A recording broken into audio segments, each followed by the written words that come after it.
to try and make brackets. It is so hype.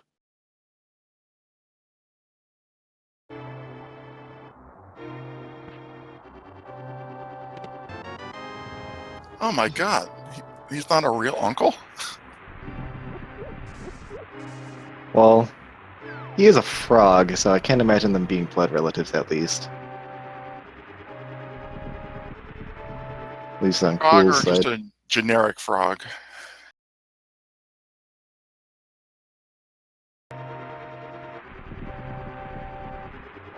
So, what do you like seeing from the uncle?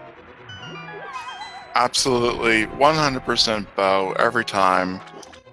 Only needed for four items pre-GT and 4 in GT. So it's my favorite. But hey, hammers, that's not a bad runner-up. Yeah, it could be an early indication of like a Dark World access. 1/3 of it. That would be a really good question for the developers. I always look at the randomized weapon as being purely randomized, and I don't see it as an indication of things to come. I wonder if I know that the item seeding, essentially starts from the end of the game and works its way back. So I don't know if it will give you a hammer based on where the other items are. Oh, that's true. Like, there's definitely times when you're just running through here and you'll find one of the other weapons on the way there. Like, even before you exiting the sewers. Absolutely. Normally what you say at this point is our runners are farming for bombs, and hammer makes it so great because they get infinite ammo, and that's done. They both got their bombs, and they both got the trolliest item in the game out of the way. Yes, the ice rod. Let's see if it's worth something or worth absolutely nothing. That'll take some time before we get to Dark World there. Yeah, I like bow as my starting weapon because it only blocks Armos, Helmosaur, and the right side pod items, which means that it can be anywhere else, but it's 100% required for the upstairs of Ganon's tower. Ice Rod, if it's required, is only needed for just a Trinex, so that can even be worse. But because it's not always required, I prefer the bow. Yeah, I really also like seeing the early Eastern dip if you get the bow as well. Wow, they both got 8 bomb drops. That is amazing. They don't have to buy bombs in Kakariko now. I forget who was commentating the other day. I was watching a race, and they got the ice rod, and they were saying, "Oh, they'll never use the ice rod. It has absolutely no value." And the runner used it to kill Landmo, to kill. They had a bunch of switches. It was just constantly using the ice rod. Oh, that is genius. Just proving the commentator wrong of the usefulness of the ice rod. Like, I've seen people like freeze it to throw enemies at other enemies to farm for money for Zora. It was amazing what you can do with the ice rod. That's a good point. Argus, that was the other fight. They used like 6 ice rod shots on Argus, just completely obliterated him. It does the same damage as fire rod shots.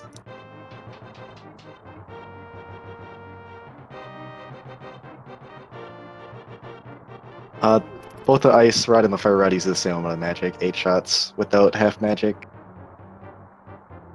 So it's interesting to get the ice rod. There are 2 stun prizes in the game, one for like boomerang hookshot enemies and one for frozen enemies. You typically see at least one person will check the standard stun prize, but most people don't check the frozen one because you need ice rod or ether, and even when you get it, you don't really think of it. Honestly, this is the first time I hear about that second stun prize there. That proves my point. You just don't even think about it.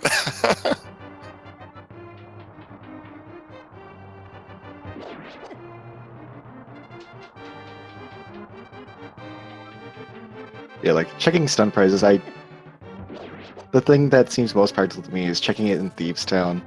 There's some enemies like in the way when you're just trying to go by. You can just easily stun them and get them out of the way. Just check the surprise there. Well, if you start out early with a boomerang or a hook shot, it's absolutely, I think, really valuable. If it's bombs, it's going to help your early game. If it's full magic, it's going to come in handy lots of times. I've even seen fairies on the stun prizes, which basically negates the need for powder for the entire game. So just getting that knowledge takes a second to find out. I played a race versus somebody where they died many times. It was a casual race. And after the race, I told him, I said, hey, did you know that stun fries was fairies? And it was like a 10-minute awkward silence. They don't have to worry about money after going through that bomb area there. 600 rupees. So that really makes, like, the routing Kakariko even better. They don't have to worry about getting the money for bottle vendor. Yeah, finding 2 of the 5 300 rupee drops this early in the game, really convenient.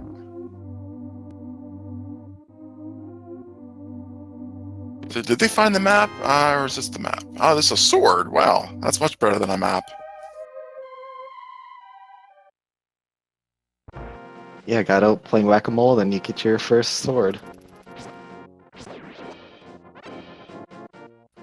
You don't get a much better opening than that. The trolley ice rod out of the way, the sword for just general purpose damage, and the hammer for tempered sword damage when you need to break it out.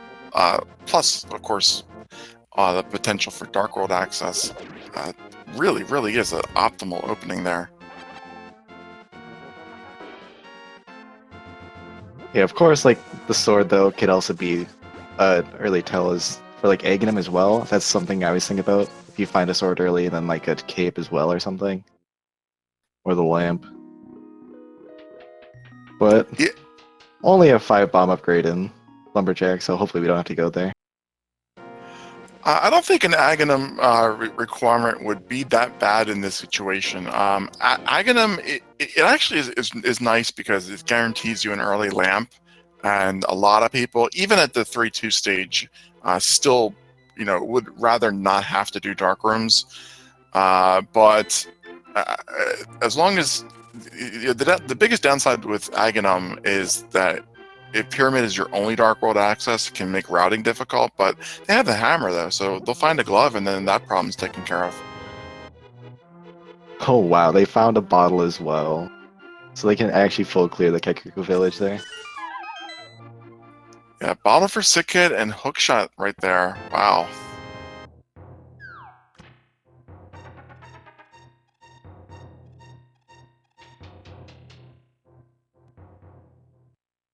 Or the tickle beam, as I know some people like to call it. That cracks me up. Oh, they're just stunned because they're laughing so much. I know that's VTorp's nickname for it, and other people will call it that because VTorp calls it that.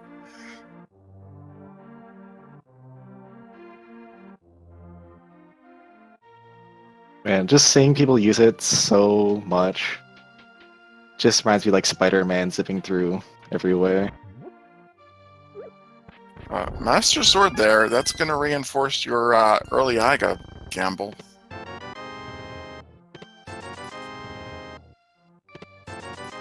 Well, that's also nice to see. Just more damage, longer sword. It's just great to have. Yeah, it's absolutely nice to hit Sword Go mode at 8 minutes.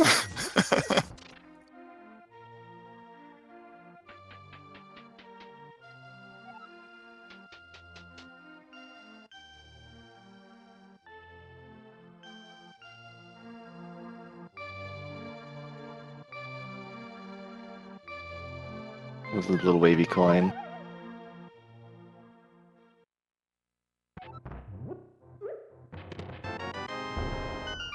Game is really setting us up for a Quake Turtle Rock at this point, I think.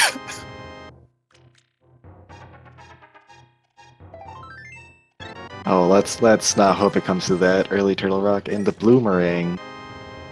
from the bottle vendor. Oh, early pendant turtle rock though, because we have 3 crystals in the light world here, so odds for that pendant TR, it's pretty decent.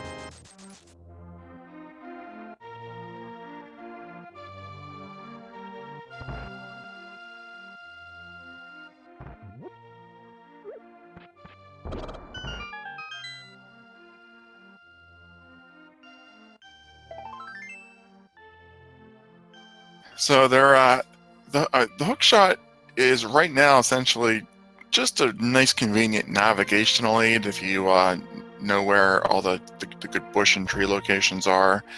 Nothing that we found in Kakariko that has really given us a clear indication of where your next obvious progression should be. I think both players are probably just going to do the standard South Shore route, just go for more late world overworld collections. What do you think? Yeah, I'm pretty sure you're right. With all the items that it has given us, like they're really nice to have and like really nice to find early, so you can get around the world a lot easier. But nothing opened up from them. Like you need a lot more than just what you have to see if there's progression anywhere. Yeah, I really do like seeing that blue mail show up early, though. With only 5 hearts, that 50% damage reduction, I'm a huge fan of seeing early mail upgrades. There's no fun in seeing someone die repeatedly. Yeah, like you said, like just doubling the amount of hearts. You get more use out of the hearts you have, and healing is more effective. I love seeing the blue mail early. It kind of does feel like a double fetch quest. You have to do the race game to get the shovel to go get the item. This is probably the best place to find the shovel, though, because you're gonna go immediately walk over there. Yeah, instead of just like the standard save and quit from this location, you gotta take a long walk over and then not even save and quit probably after checking the shovel spot, just walk away to the South Shore.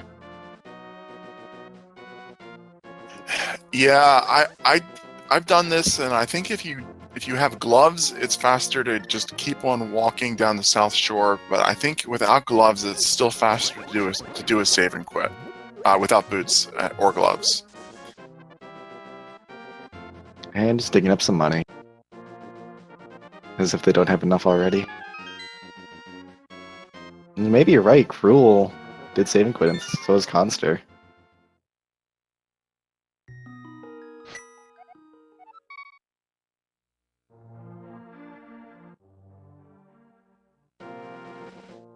Yeah, that's definitely faster because I did that exact thing, and I walked over yesterday, and it really felt like it was a long walk. That's good to know. If you're ever in that situation, do the save and quit. And Crrool gets the nice clip on the chest there with the hook shot.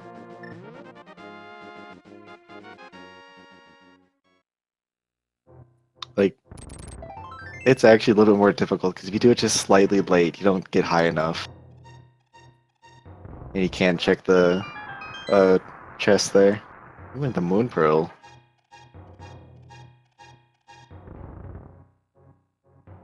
Well, that cuts our Aghanim possibilities down a little bit. We're just looking for mid upgrades at this point.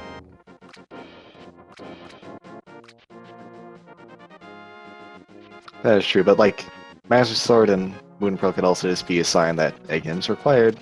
And still just go and do it with what you got.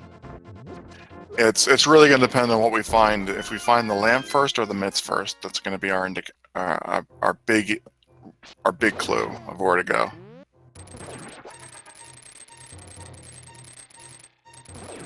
Wow, this Moldorm cave.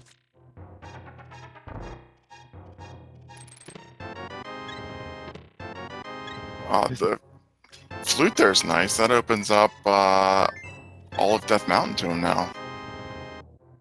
Yeah, using that hook shot, I can get across the other side and loop up to Tower of Hera. It's possibly completable if they don't have to go in the basement.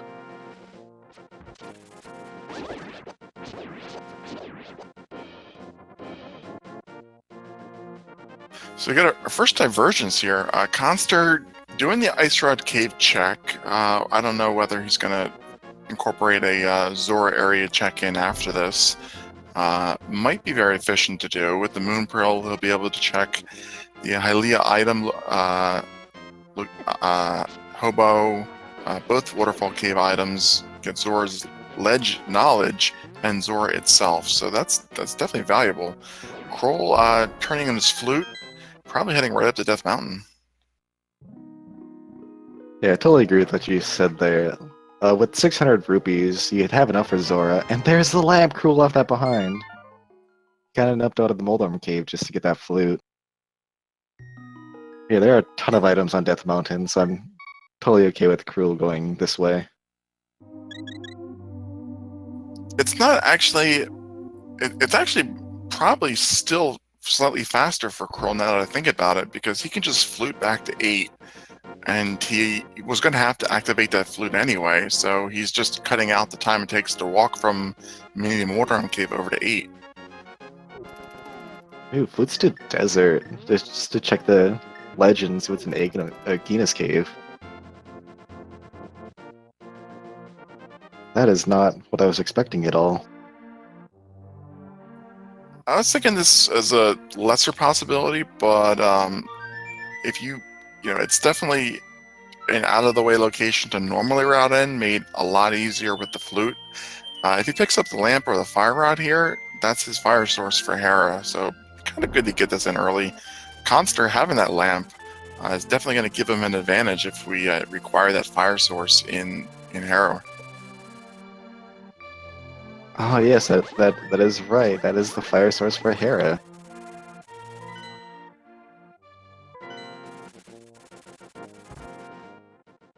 Crrool is going to go check Sahasrahla and possibly Eastern while Khan is going up to the mountain.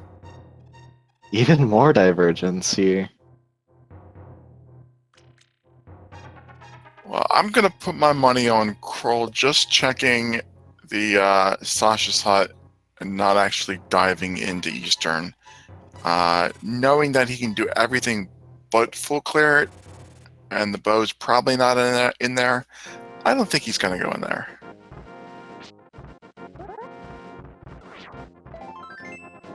Check to see that Misery Mire is our green pendant for today.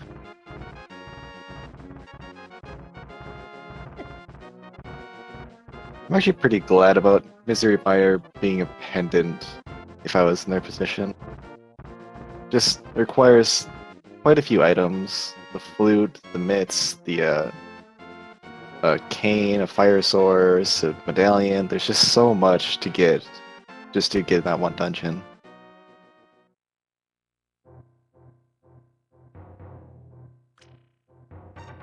Yeah, and as chat points out, that takes Mitts and Kina Samaria off the list of potential pedestal items.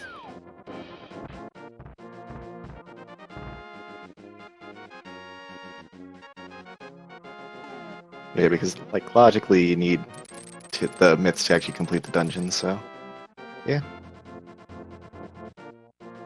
Things you won't see on pedestal for 500, please. So both of them getting their old man, but Crrool having to sequence break it due to a lack of a lamp. Not a big deal. That's one of the much easier dark rooms to sequence break. More importantly, getting that save and continue point once you have the flute gives you the fastest way to get a full health refill and flute away.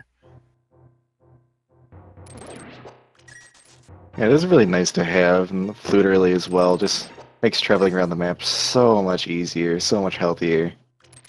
It is great to see.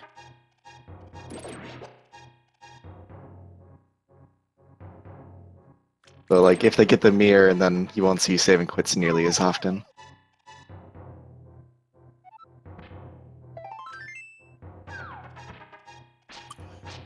Yeah, I absolutely love getting the mirror early on. It's only required for it's only absolutely required for one thing, but it makes navigation so much easier and can be an invaluable time save.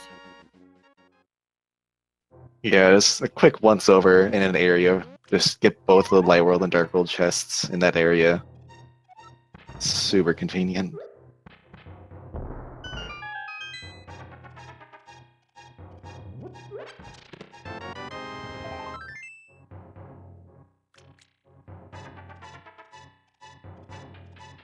So we got some Paradox Cave sync up. Paradox Cave, my favorite cave.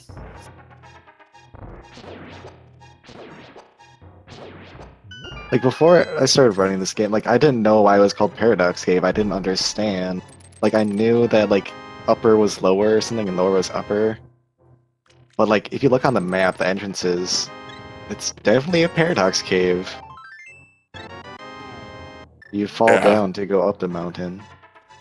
That's why I love it, because I never noticed that until Randomizer made it very, very obvious by giving it that name.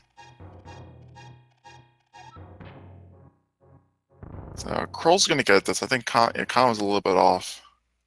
Yeah, it looked like he's a little bit too far to the right.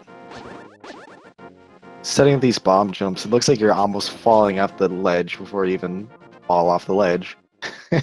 And so it's sometimes like hard to line up because you think you're about to fall off and don't want to go any further.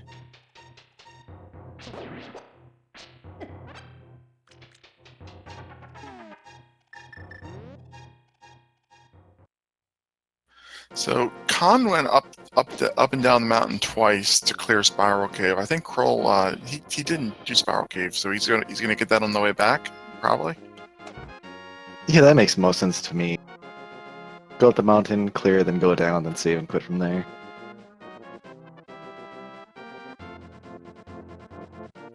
Well, there's a small key in the first room. Let's see if the second one has the big key or if you need to go to the basement. And then it'll be Khan's advantage here. Yeah, that Spiral Cave is always a really tough position to route in there. If you know, climbing up the mountain, you know, one more time and falling down versus walking all the way back from Hera. If you find a glove in Hera, you might want to do Spike Cave, and that's going to terminate you. But yeah, Crrool's dead at this point. Can't do Hera.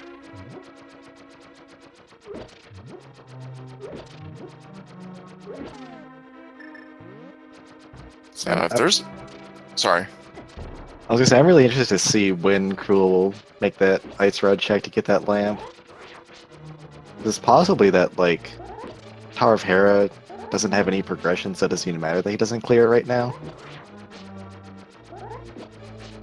Yeah, if Tower of Hera has, you know, your next progression item, most importantly, if it has your glove, that is going to be really substantial, because it's without the mirror, it's a long way to get back here for Crrool. But Crrool, you know, he's going to have to look for that lamp, though, because he's probably not going to gamble on doing Agilwan without the lamp. Not only is it difficult, but you know it's out of logic. Well, what he's checked so far, all he really has is Eastern or that Ice Rod Cave area. And yep, he does make the play there.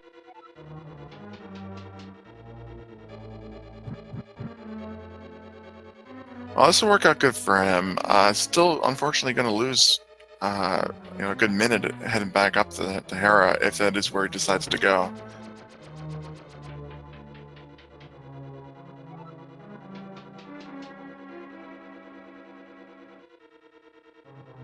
Poor Khanster had to double back on those switches. That's always a little inconvenient without the mirror there. Yeah, like, sometimes you forget to even hit the switch, and then you'll have to go back down the stairs just to hit the switch back over.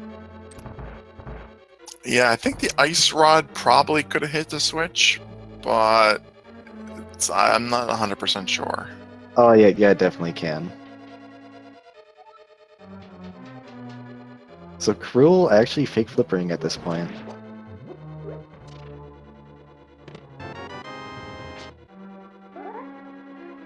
I think this makes a lot of sense for Crrool.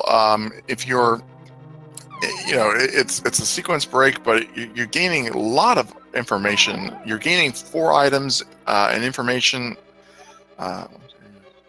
Yeah, you're getting 4 items and information about 2 others. And it's very convenient to do from the Ice Rod Cave area, so might as well do it now. It's not going to really cost anything. Yeah, just depending on where the flippers lines up is how much progression or like good items you'll find here. Yeah, you could have the flippers in Tower of Hera, for example, and you can have the glove on the hobo. That would make that all work out logically. So if he sequence breaks into a glove, he could avoid going to find those flippers for a long time. It could even be what the logic intends to be your second lift upgrade, and that ends up being his first. I always like it when the players find the lift upgrades out of order. Oh boy, Khanster is having a little bit of trouble getting that big chest. He took 2 falls so far trying to do a bomb jump, and another one just not standing high enough. Then like Crrool's fake flipper couldn't get out of the hobo area. He was standing a little bit too high. Man, Crrool, get the whirlpool. You can do it. Yeah, it's like swimming physics in this game is probably worse than the ice physics, honestly. Like, there's 2 surfaces you don't want to be on, and I'd rather not be on the water. I've seen some amazing things in the water. Ooh, silver arrows and the fire rod. Wow. What a sequence break. Yeah, it definitely paid off there. That is going to give him his Skull Woods access and Ice Palace access once he gets to Dark World. Of course, for Ice Palace, he'll also need the mitts, but being able to clear Skull Woods early is going to definitely be nice for him. Yeah, given it's required, like clearing it out early, they have red mail, a ton of hearts, Master Sword, like it should be really easy boss to fight.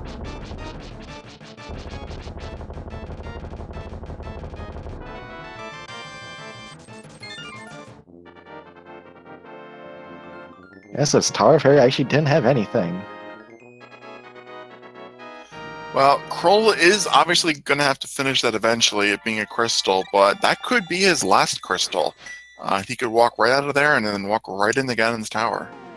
So, unfortunate, that he wasn't able to complete it on his first trip, but as long as he doesn't spend too much time backtracking there, it's not going to cost him too much.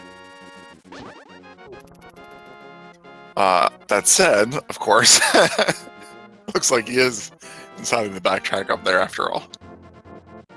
Yeah, it's a crystal, you can full clear it. But I see the logic behind doing it. Or like you said earlier with the Eastern, can't full clear it on your first go.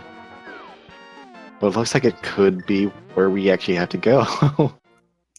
Yeah, ideally you would want to at least route it in later on with an Ether Tablet check or a Spike Cave check or Dark Death Mountain. But if Crrool feels that this is where the gloves have to be at this point, then this is where he has to go. At this point, both players are still trying to avoid an Aga play in order to get Dark World access.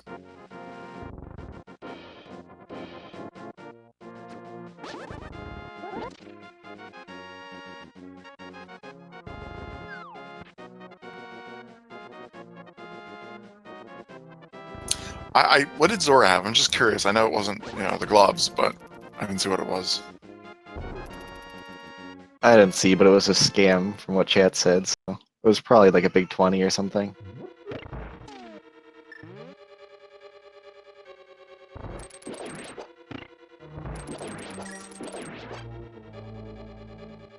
Yep, that's what it was, big 20 there.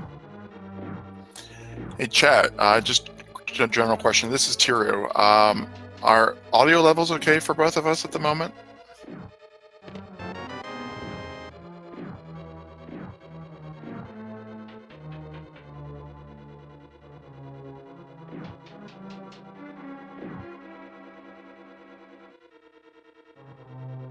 Nice. Crrool gets the glitch there. I like that. He takes a little sip of his coffee or whatever his choice of drink is.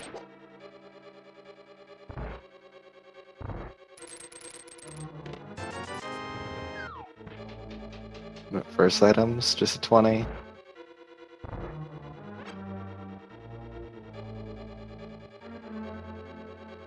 Yeah, I really hope the gloves or something is here. Egging them is just such a long trip, just for a little bit of reward there, just for the progression.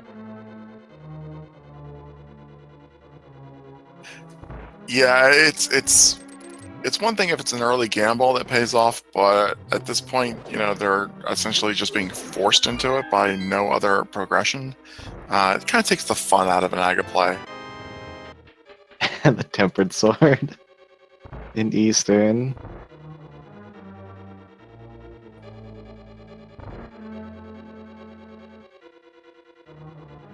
Like, that's another relief off their mind. Not having to, like, Master Sword Ganon or anything like that. Yeah, I mean, even without the silver, I mean, Crrool has the silvers, but even without those, you know, silverless Ganon is not an issue at all. At least once you get the tempered sword. If you get bad silver positioning, it can actually be faster.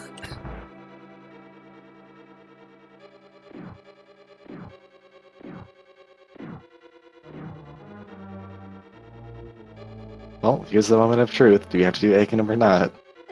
Oh wait, we still have the big chest, don't we? Yeah, we still got the big chest. Moment of truth delayed slightly.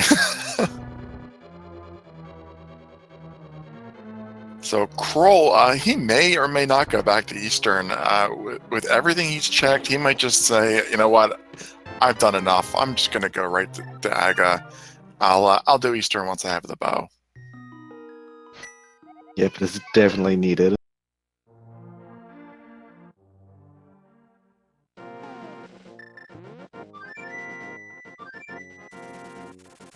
The Khanster's gonna go check Agina's cave first. That's the last thing for him.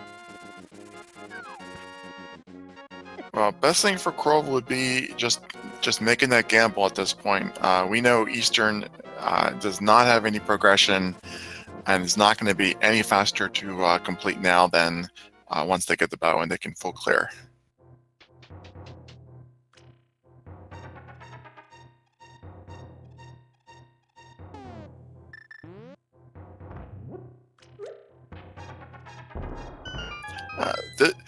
This is probably, I think, the worst kind of AGA. When you know, if you go into AGA and you don't have the hammer, it's inconvenient. If you go in there and you don't have the moon pearl, you know you're going to get the moon pearl immediately. But without the mitts, you're really limited. I mean, you can't go that many places, and it just really becomes frustrating.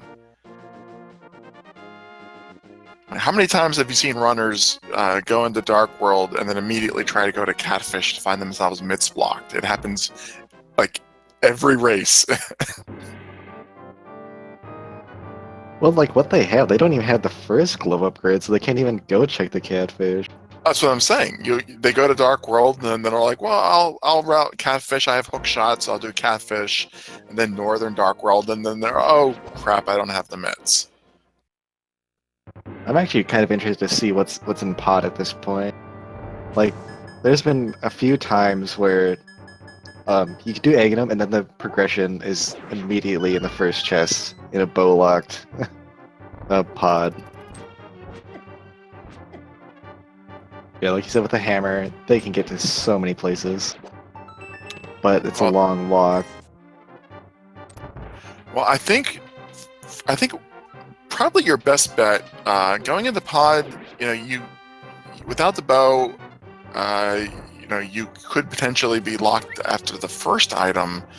You're still going to be locked from clearing it, but the hammer gives you access to all of Southern Dark World. So I say go to Hype Cave and terminate at the digging game. If that finds you your glove, you know, you're in a better situation. And then with the hammer and the hookshot, they can go north from pod, like by the Catfish area, and just hookshot across and get to West Dark World that way through the top side. That's for Crrool. That might be a tempting option, having the Having the fire rod means you can clear Skullwoods, and you can get through all of Thiefstown without even the mitts. You're not mitts locked in Thiefstown, despite what it looks like at first glance. That would be a really good option for him. Without the fire rod, though, Khanster might want to take the southern option and get all the item density and hype cave instead. It'd be nice to see if we do get that divergence. I think both of them will probably find Pod to be equally unappealing. Yeah, he said without the bow. Well, they both have bottles, but they'd had to fill it up, I believe. It was just an empty bottle when they got it. If they wanted to do the potion glitch to go to the back there.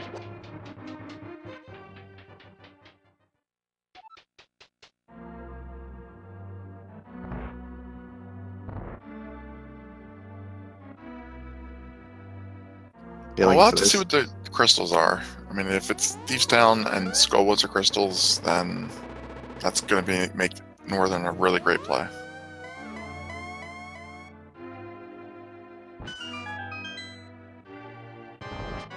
Yeah, like, it does make sense that you said, like, Khanster's probably going to go down because there's the 5, 6, 7 items down on the bottom side, where Crrool does hit that fire rod. That's actually, like, really interesting divergence to think about.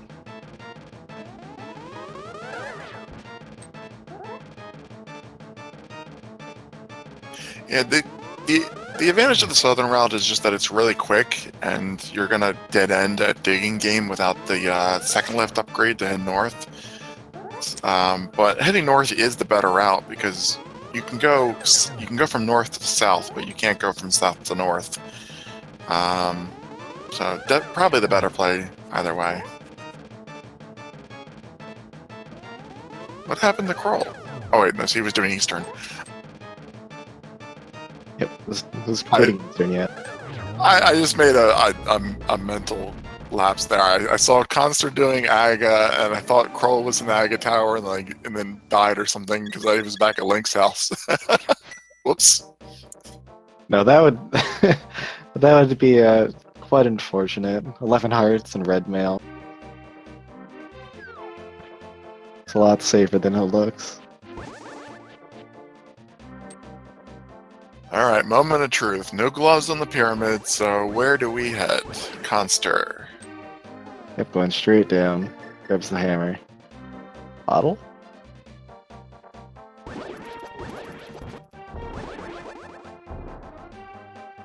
He is going to buy a potion here.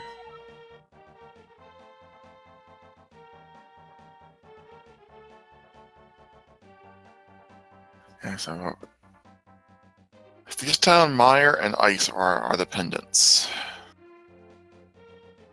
And Pod being the other 5/6 crystal.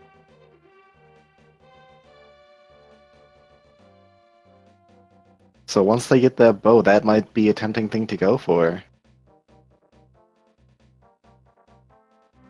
Absolutely, and yeah, once they get bow, especially if they get mirror, and they can get both that and Eastern done at the same time. Even without the mirror, the flute lets them get to Eastern really quickly.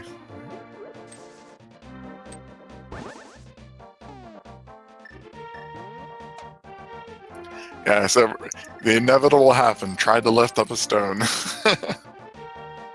Yeah, it's just so much faster than menuing to the hammer just to go across there. You're just so used to it.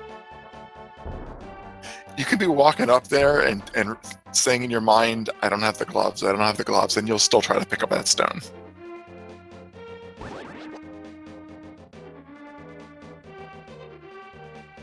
So obviously he's gonna go check Bumper Cave. But yeah, like with Thiefstown being a pendant, this seems like it's less interesting to me to go towards. And it's just a single rupee.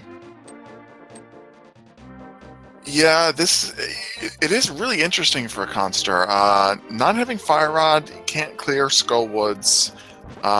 You mentioned, Thiefstown being a pendant. You might not even want to clear it. Might just check the first 4 chests and then bail. But at least he's going to be able to head south and continue on the southern route. Crrool, on the other hand, has that fire rod and has Scolds being a crystal. Hopefully he'll go ahead and just clear it. Ooh, and a nice little blue potion in the C-shaped house.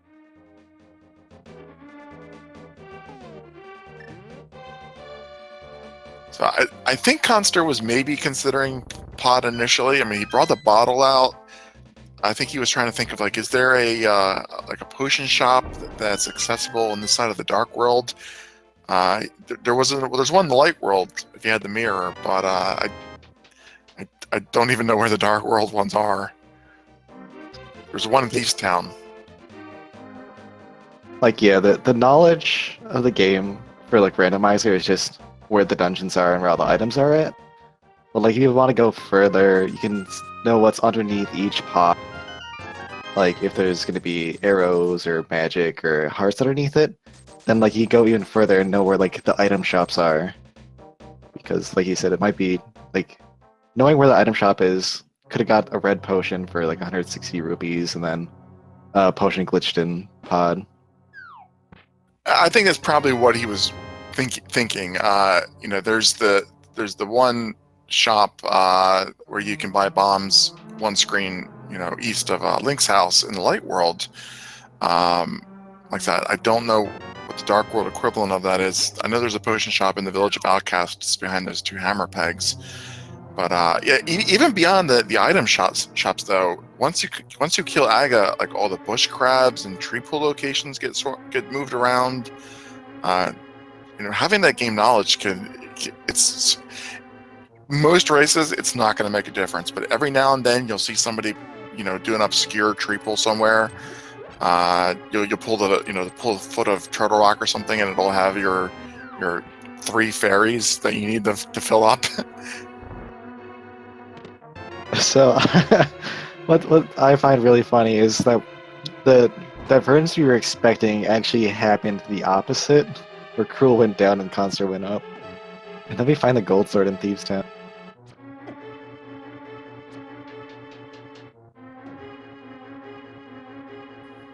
Crrool might not get that sword.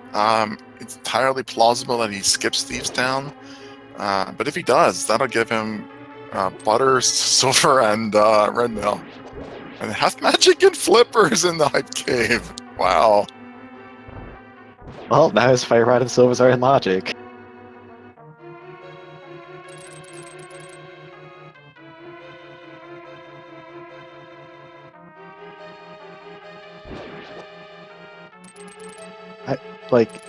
Half magic is just so useful in so many places.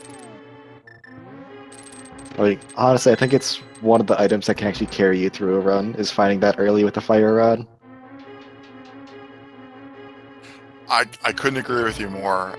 Especially if you're under geared, it's going to make a cold stare fight or a moth fight a lot easier.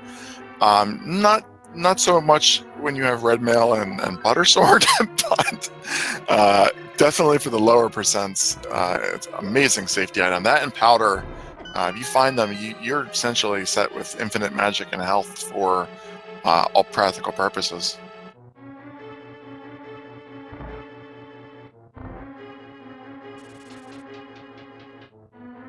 It looks like all he wanted to do is check that hype cave and then make his way around the other way. He said, it is the most item dense location on the light bottom side.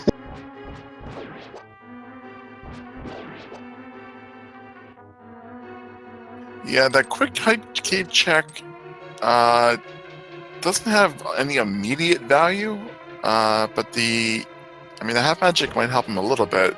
His earlier sequence break, obviously the flippers puts everything back into sequence, but already having the fire rod doesn't result in an immediate time savings.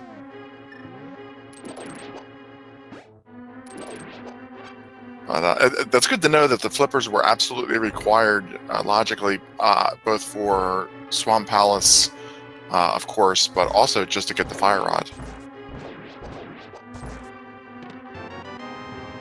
Khanster, knowing that he doesn't have the gloves, goes and finds the switch underneath the pot and goes around the left side which is not something like people think about that often, that there's a switch underneath that pot to go to the moving bridge.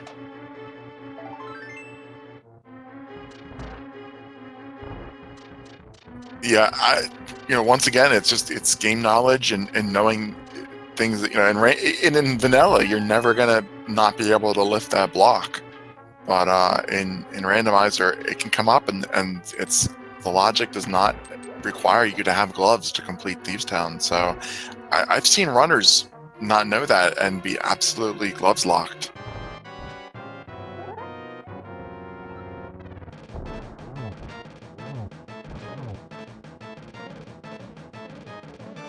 Like, unfortunately for Khanster, there hasn't been any value besides the gold sword in this dungeon here.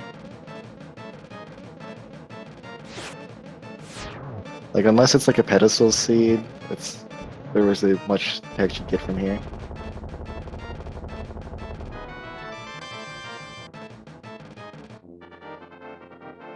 Well, a lot of runners, they take the attitude that once they enter a dungeon, if it's a dungeon they can full clear, they just full clear it, even if it's a pendant. Thieves Town is probably the most common one, I think, that people will apply that rule to. It's very rare that you'll see somebody skip Thieves Town. It's just it's so easy to clear early on. Yeah, the boss being one of the easiest, where most of the trouble in the game is just going to come from the traps getting to him. And the only like item requirement possibly is the hammer, and they already had the hammer. Yeah, and it's also one of the more inconvenient ones to backtrack to. Once you're in it already, you might as well just clear it. Yeah, it's only going to really speed up if you have the boots, because some of the long hallways it has. Oh, it's definitely more fun to do with the boots. You can make good use of the hook shot, but I think the Thieves Town was, it was valuable. That butter sword, if you get it in, really late in the game, it's not going to make a difference. But this early in the game, there's still plenty of things for them to kill that it'll actually make a few fights easier.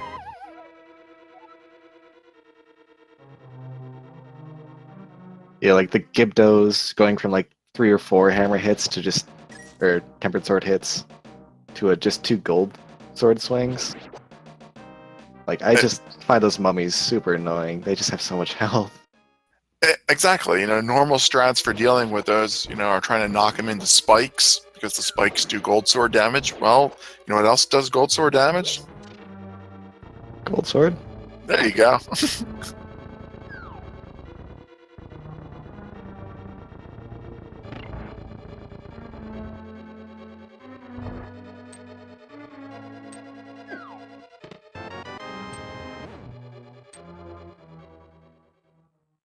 So it looks like Crrool went straight to the back and then working his way to the front for the items, because he does have that fire rod.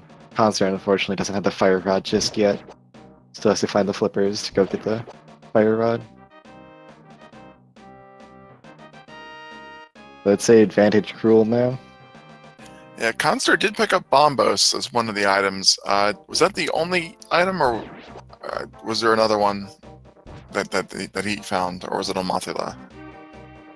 I don't remember seeing what the other item was. It was either junk or it's in the big chest, and Crrool got the big key off of Moth. The worst thing about Crrool's still looking. Well, this is going to be his Bombos. Is the statue stuck? Oh no, I've never seen the statue get stuck. I don't think I've ever seen that. I've seen you had to push it back and then move it a little bit, but not get totally stuck. Oh, poor Froggy.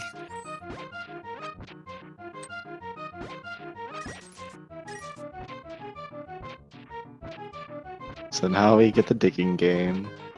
Just 1 to 30 digs, you get whatever you want. Oh, whatever the game wants to give you.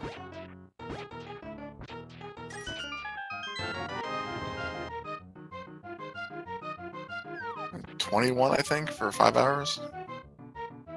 15 plus 8, so that's 23 digs for 5 arrow upgrade. I started counting from that bush to the left is 8. So he did 7, 8, 8.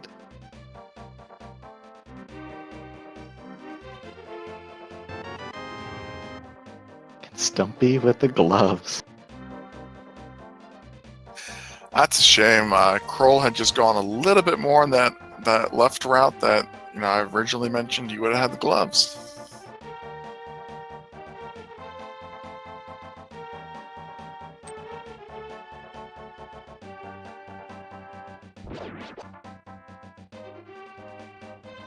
Yeah, but it doesn't really do anything for us. Like, all it opened up would be like catfish at this point.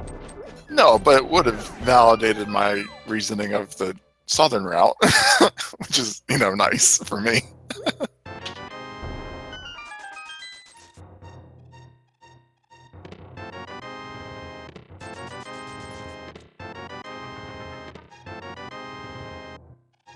Well, Flipper's here for Khanster now.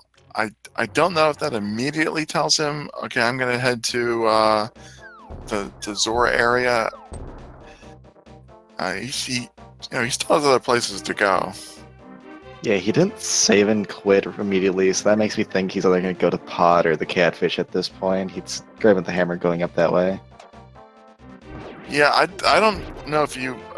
I don't think you really save and quit at that point and say, oh, I got to immediately go to Zora. Pod makes a lot of sense.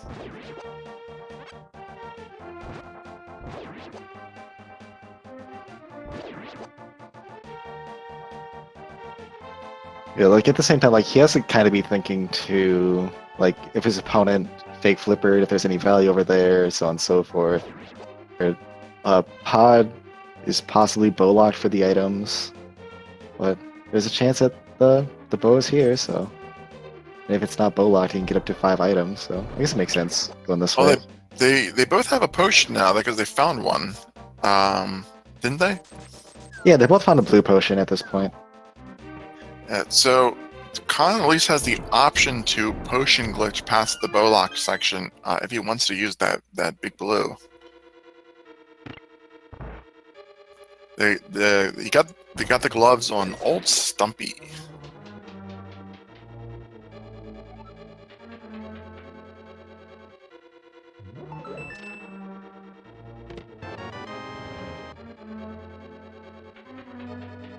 So if Crrool exits Thieves Town after just picking up the first 4 items, that's going to increase his lead a bit.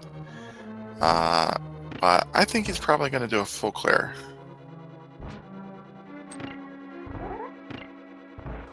Yeah, he is going to the right side. Gonna have to use that potion to progress on that right side there. Well, first item was a key, so I think he's using this simply because it's more efficient routing and he's just committing to the full clear. Does have the ability to go down the center if he wants to. Ooh, interesting. Crrool is going into Thieves Town.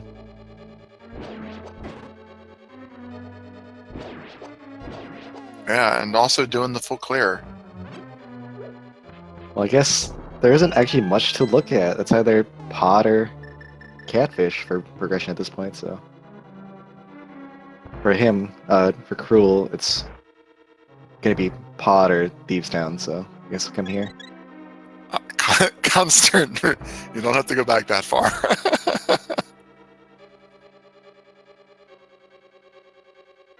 Really wanted to be sure that he went back far enough. There we go. So anybody who's not familiar with that, it's a relatively new minor glitch. If you use the potion at a certain location, you can camera lock the screen, and once the mimics are off the screen, the game considers them essentially dead and opens the door for you. Yeah, and the most trickiest part is not going, or the tricky part is not going too far to the left, so the camera locks back on the left side anymore. And then when you're in the room, you gotta grab the wall and make sure the red mimic gets stuck on a pot on the left side, the top left side, so it doesn't walk into the screen. Yeah, you could do that, or you can just kill the green ones and then make the red one go anywhere. So you get a couple options there. So unfortunately, just a small heart piece on the Bowlock side, not a key. So Khan didn't need to do that in order to get all the other items in the dungeon. Could have done everything and just left that one item behind. Would have even had the Helmasaur key when he finishes up this route.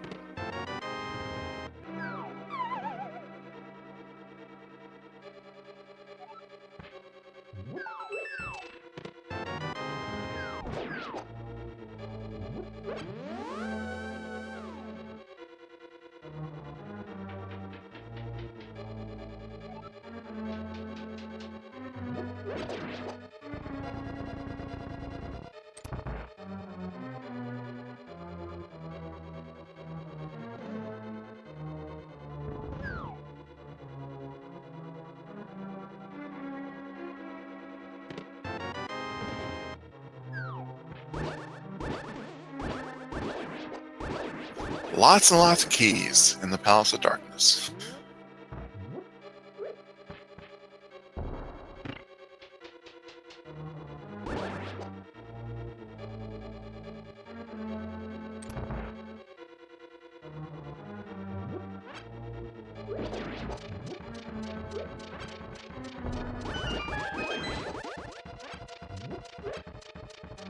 So, quick recap on divergences up to this point for chat.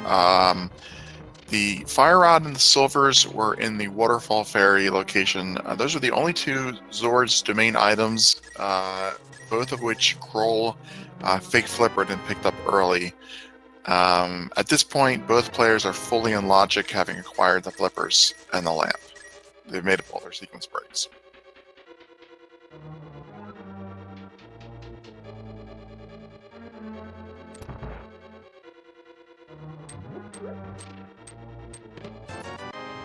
Oh, you know what would be kind of mean is if they found the Titan Smiths here, because then it possibly opens up two of the pendant dungeons.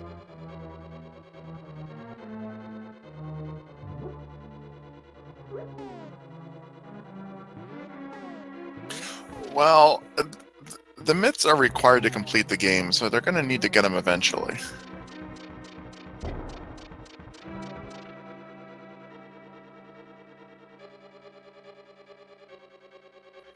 Regardless of the pendants, you need them to get the Ganon's Tower. Yeah, and they do need them for Turtle Rock and whatnot.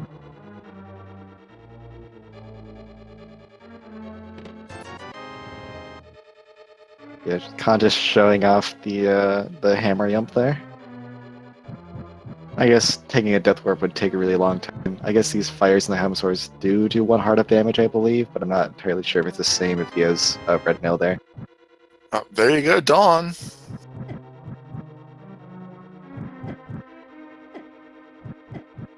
Yeah, the long time he didn't want to wait for the Death Warp. Well, I don't even know why you'd necessarily want a Death Warp in that situation, because you're done in the dungeon, and all you really can do is catfish at that point. Yeah, that and no mirror. Like if he was thinking about it, like if he had the mirror, I can see it like walking down to the ice area. But yeah, this makes a lot of sense.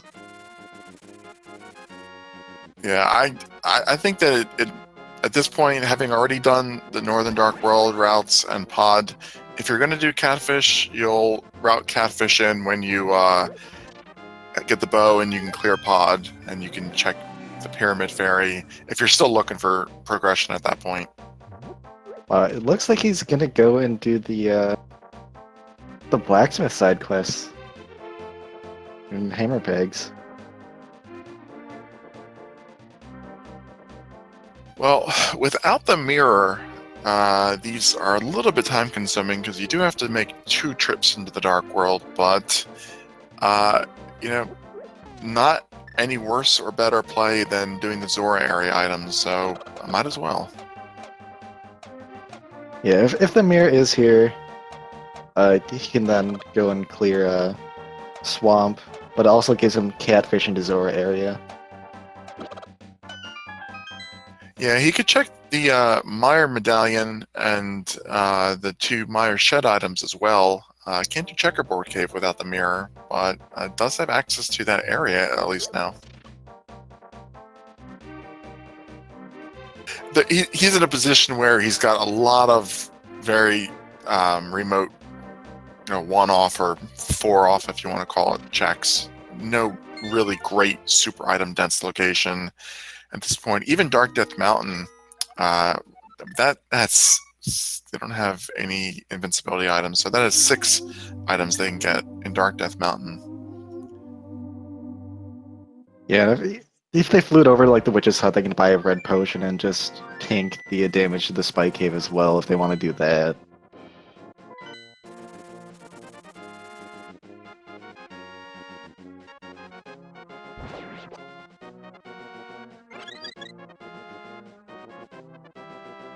So after this, like, I'm wondering if like what will be the next progression like in the line. Is it going to be like Khanster786? Is it going to be Mirror? Possibly Ether if Meyer requires Ether, or Yeah, and it's tough. I mean, getting a Meyer medallion check will give us a little bit more information, but it's they can get into they can do Ice Palace. They can't. We don't know what the Turtle Rock medallion is. They can't even get into Turtle Rock without the cane. No, they can't get in the swamp without the mirror. There's nothing screaming at them. Go here next.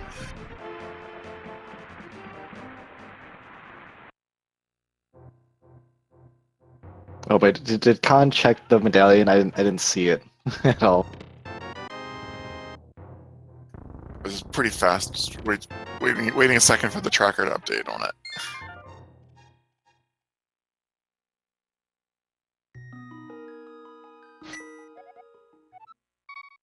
Oh well, guess it'll be a mystery still. Just bombs in the Meyer shed.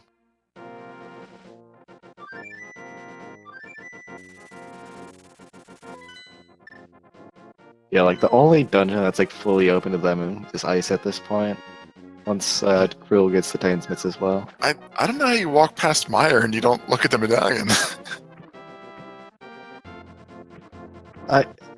Maybe because it's green pendant and he knows that he doesn't want to go there. Possibly, but there's 2 items. And you don't need a Samaria to get it. You at least want to know whether you can get in or not. Well, either way, Khanster doing the Zora domain area, this is going to get him his Fire Rod and Silvers. Will bring him basically back on par with Crrool as far as progressions is concerned. Yeah, but seeing that Fire Rod, he might think of going straight back to Skullwoods and then, because there is 1 item he hasn't got from there. That would make a lot of sense. You get that last item, which could be your next progression, but if not, you're still picking up a crystal. And Skullwoods is, it's really, you don't have to route it in with anything else. You can just go directly there.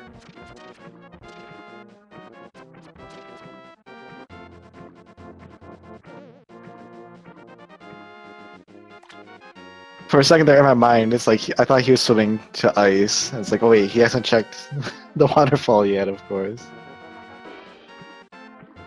Silly brain doing silly things.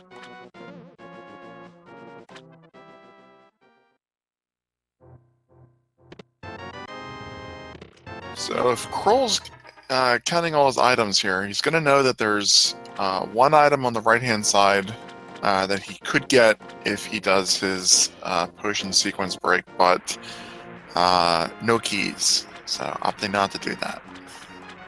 Which is good for us because we know it's just a small piece of heart.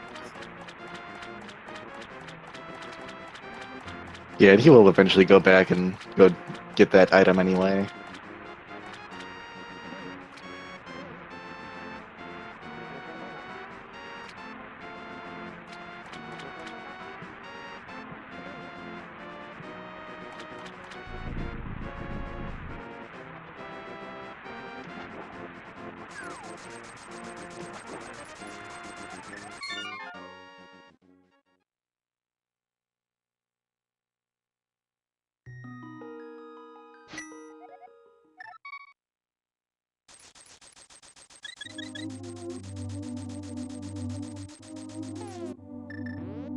Well, I like seeing Crrool appear on Dark Death Mountain. 6 items is this is probably the most item dense location, a single location available to him.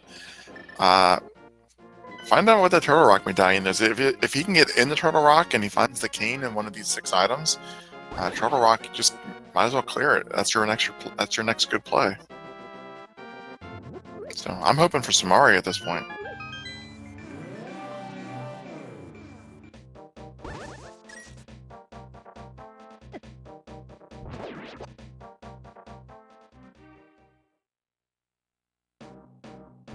So just heart containers in Super Bunny Cave.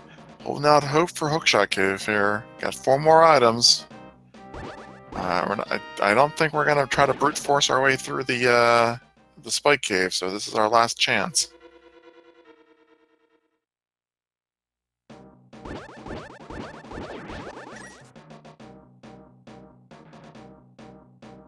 Alright, Turtle Rock is Quake, so we can get in the Quake. We cannot get in the Quake. We can get in the Turtle Rock with Quake. There we go. Full sentences with words in the correct order.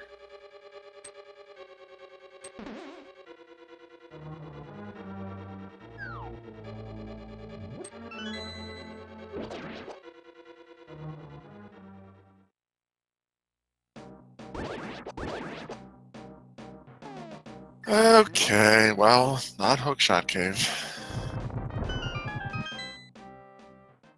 Oh wow, Crrool making the move here. Spike Cave. Oh, we got it. We get it. Oh, sorry, get Kana Burna there. I didn't even see that.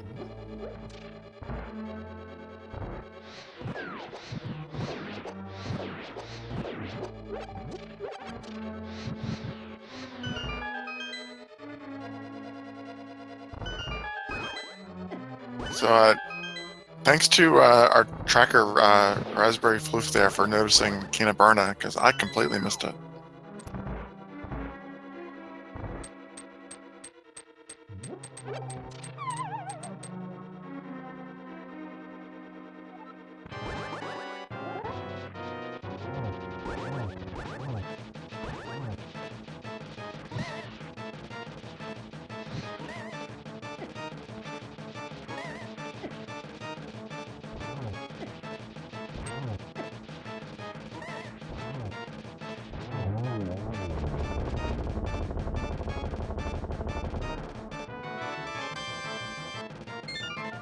Wow, this is frustrating. No bow, no Canis Maria, and no mirror is blocking a lot of things.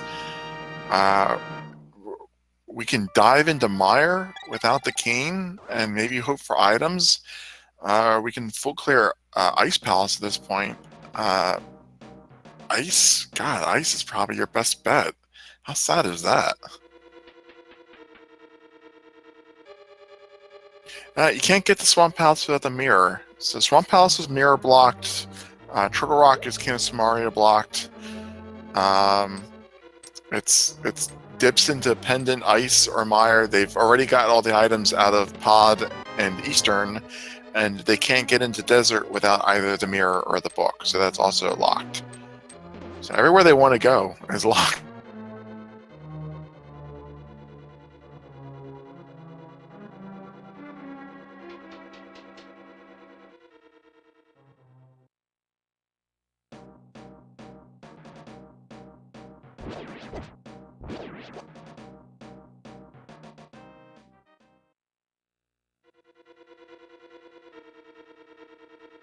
So yeah, neither player has run to Catfish, but like I said, every place you'd want to go is locked out.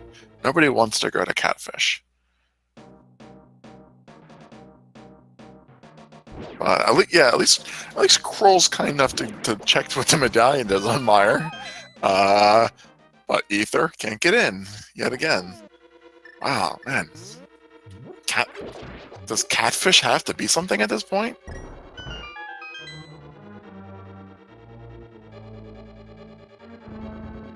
We saw some of the blacksmith chain items from Khanster.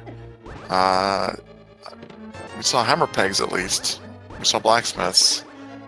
Did he do? I don't know if he did purple chest.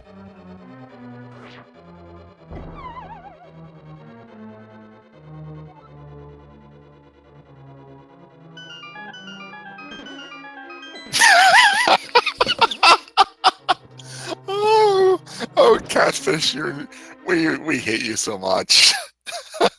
Oh.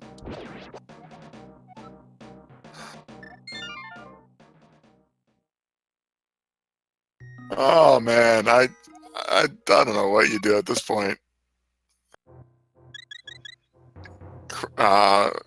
Ice Palace yeah, I guess Ice Palace time.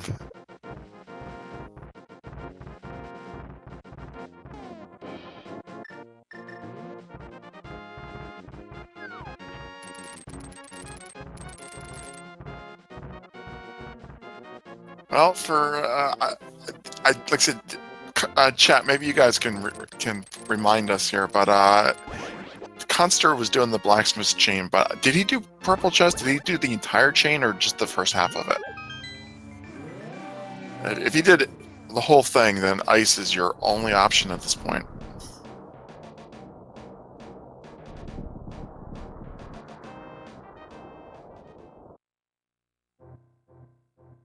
Okay, thank you, chat. So yeah, I thought they skipped purple as well. So purple chest might be your progression. Without the mirror, Khanster had to go all the way back in the Dark World just for that one item, though.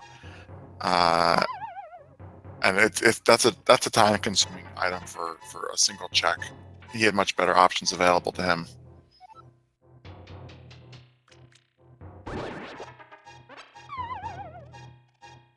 Okay, I'm back now.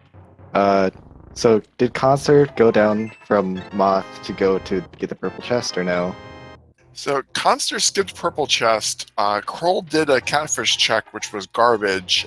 Crrool is now in Ice Palace. The Ice Palace and purple chest are the only locations that we have knowledge of that could have progression. Okay, neat. We did find out that they couldn't get in the mire because that's ether locked. We saw our Spike Keep check and the rest of Death Mountain up here.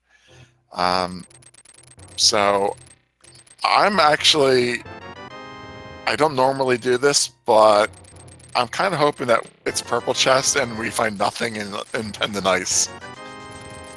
Oh boy. I know. I'm evil incarnate.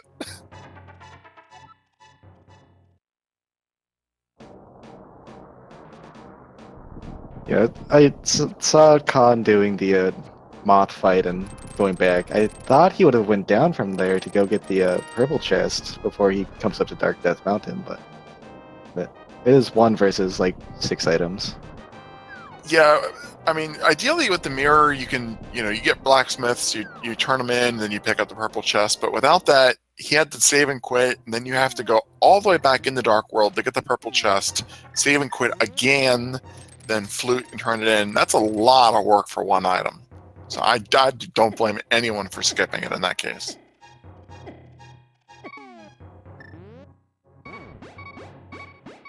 The clock struck 9, and Crrool progresses in the Ice Palace through that firebar room.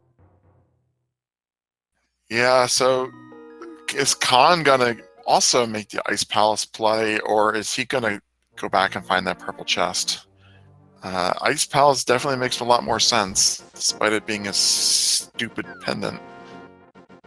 Okay, it looks like he's following Crrool's footsteps, going to go check Catfish before going into Ice or check the purple chest, I guess.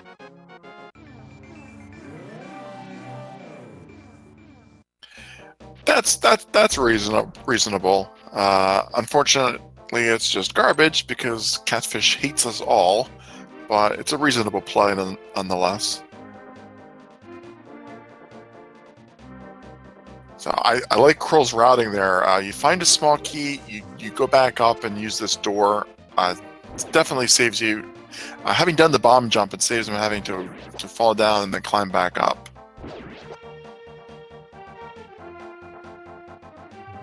Yeah, I think I would rather see him go to the north door there and fall down, but I'm not an expert by any means in routing here. So he could have just went here, and there's most likely going to be a key on this right side, then he just continued down normally. He does have the hook shot, so he didn't have to do the bomb jump at the north room with all the jellies in it. Oh, there we go. There's our Turtle Rock access. So pendant ice absolutely required.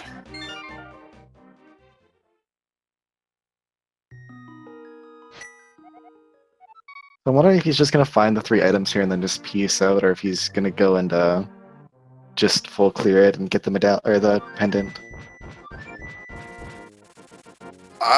I think he's committed enough to Ice Palace that it's worth finding your 3 items at least. The cane was the only one that I noticed. When you watch enough of these, you just kind of get like peripheral blindness to anything that's not progression. Yeah. Just like any junk items, if it's like bombs, arrows, like bomber arrow upgrades, just kind of zone it out. Or like the more interesting things might be like the 50 rupee, 300 rupee, but even then, it's only used in the early game for the most part.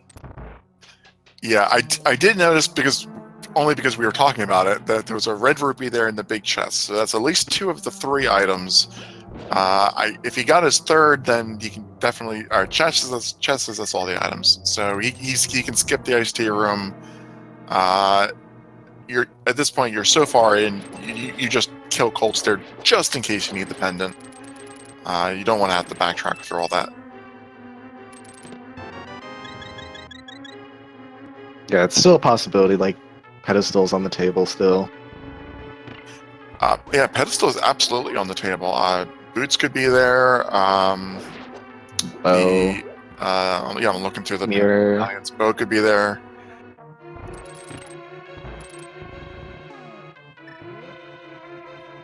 Yeah, absolutely.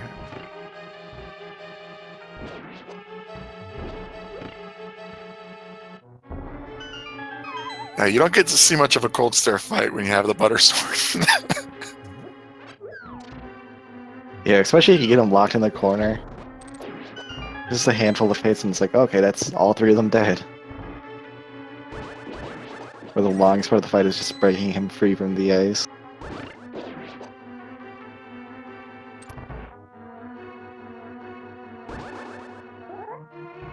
Well, Turtle Rock is not only your logical play; it's also your best play. The only risk you have here is missing an item on Mimic Cave and having to come back later. My God, that would be really, really trolly. So let's not hope for that. I'm not even hoping for that. Mirror and purple chest. Yeah, mirror and purple chest, bow and Mimic Cave. No, I'm not going to go that far. Yeah, we gotta think positive thoughts for these runners. Just all the items in the nice locations. Don't think positive thoughts. That backfires. Commentator curse and all. No, I'm trying to prevent commentator curse by thinking positive thoughts. Don't make me. I already said it once with the Titan's Myths and Pod.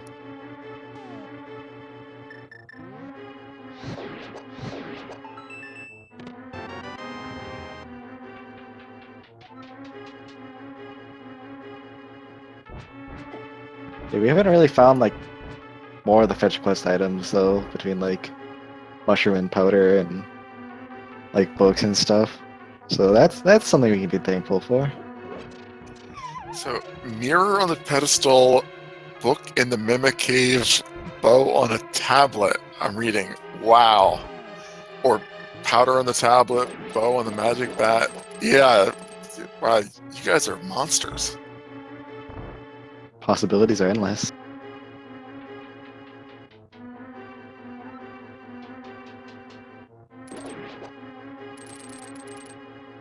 I just wanted there to be an item in the purple chest, but you guys are monsters.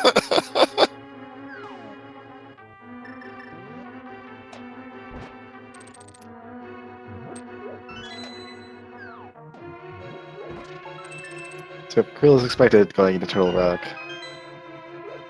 Just the joys of riding all the little carts.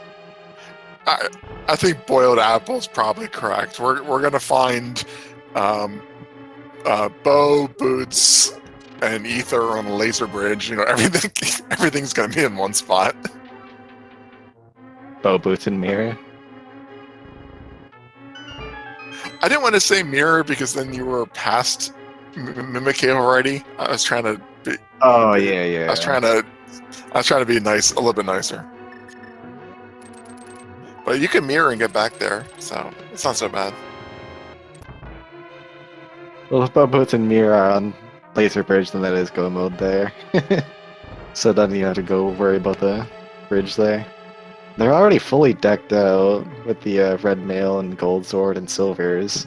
You have all the firepower in the world you'd ever need and a good amount of armor to back it up.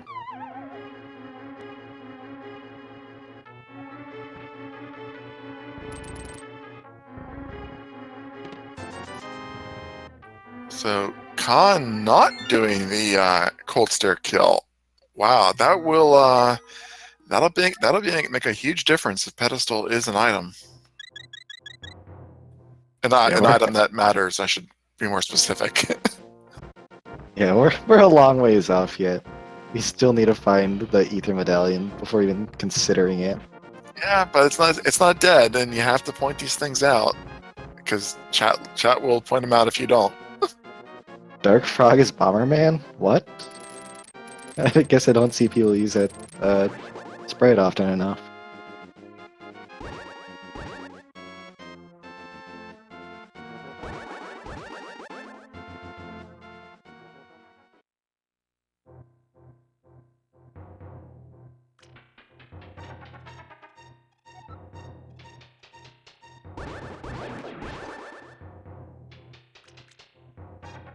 I don't think we've seen anything in Turtle Rock. I mean, no progression definitely, but just keys. Yeah, just keys, yeah.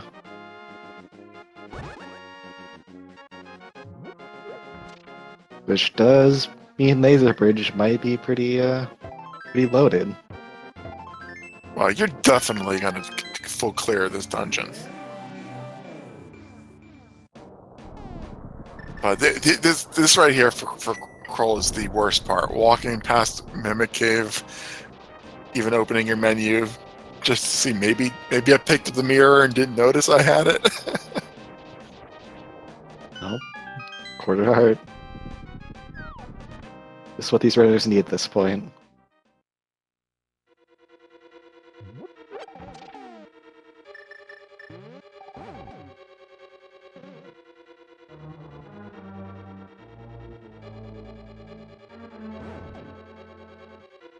Alright, well, this next chest has to be a key. So, all our hopes are pinned on Laser Bridge or Trinex. And Laser Bridge has to have at least one key as well. Well, not at least one key, exactly one key. Yeah, there's only one more door you need the key for. Yeah, I should have thought that one through a second. Find multiple keys. This is now retro mode. Or key sanity, of course.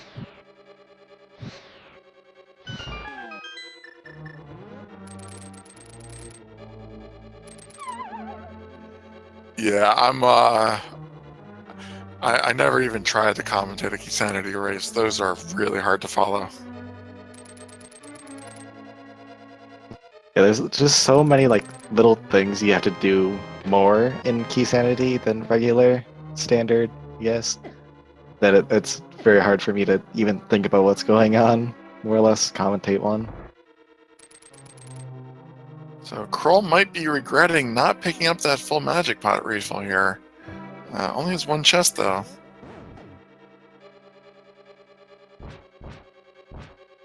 Yeah, the last chest could be easy to get even without the magic. If you just take the safety door down, go back in, then just use the iframes from falling off. That's true, but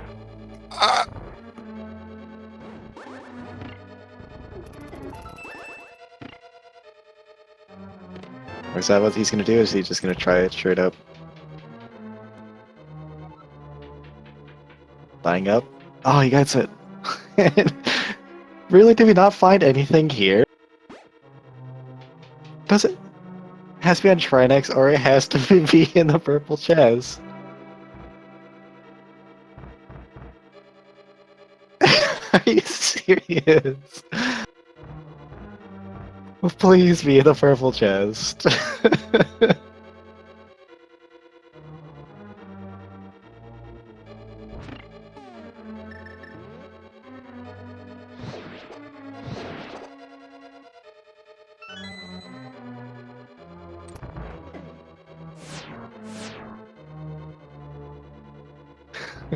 Chat's on for Ether and the purple chest, just so we have to full clear, then pull pedestal.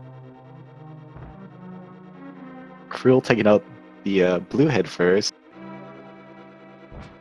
Doing menu in time to get the ice rod out.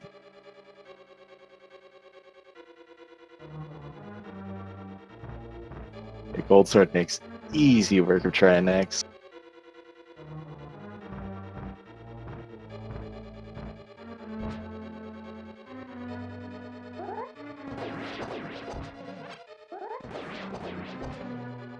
Looks like a single slash there, off the spin. Yep, it was a single slash. And down goes Trinex. What is it today?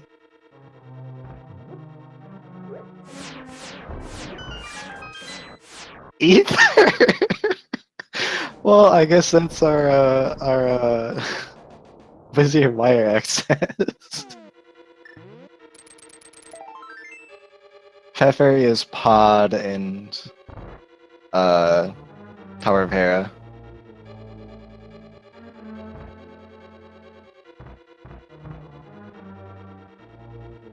So is Crrool gonna go to Vizier Mire, or is he gonna go to the blacksmith side quests?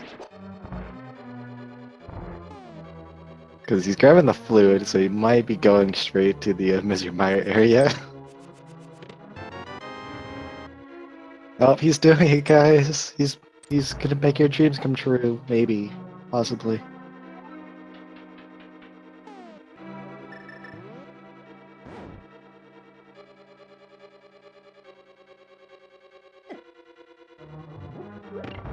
So, like, the only pendant that we didn't have to dip for progression, I guess, like, that we know of currently, would be Thieves Town, and all that gave was the gold sword, the butter sword thing.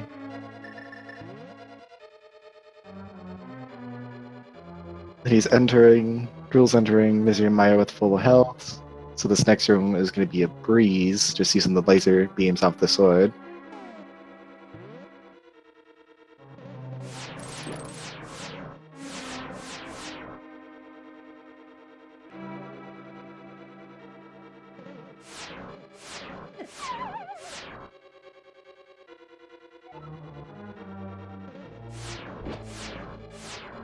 Yeah, we can still hope.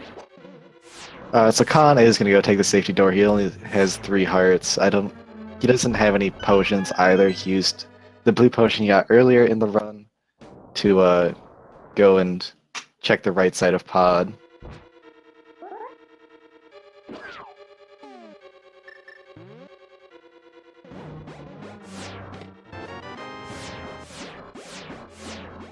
And Vizier Mire has just 1,000,000 keys in it. 2 items, 1,000,000 keys.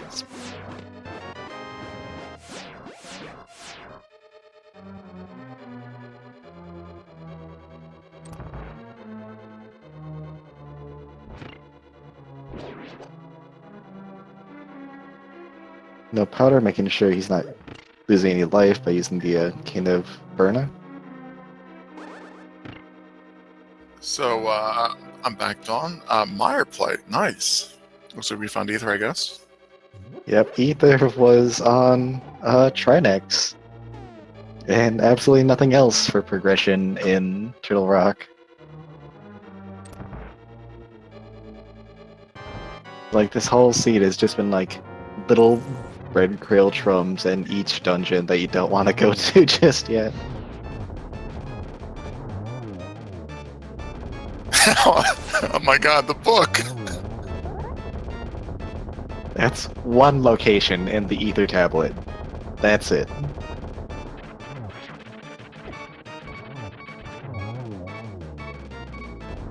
Yeah, you don't want to see one location lead to one other location at this point, though. Hey, but he can check what's on pedestal at this point. Oh, I don't even know if you'd want to check what's on pedestal at this point. Having all, oh, you can just pull pedestal. You don't even need the book.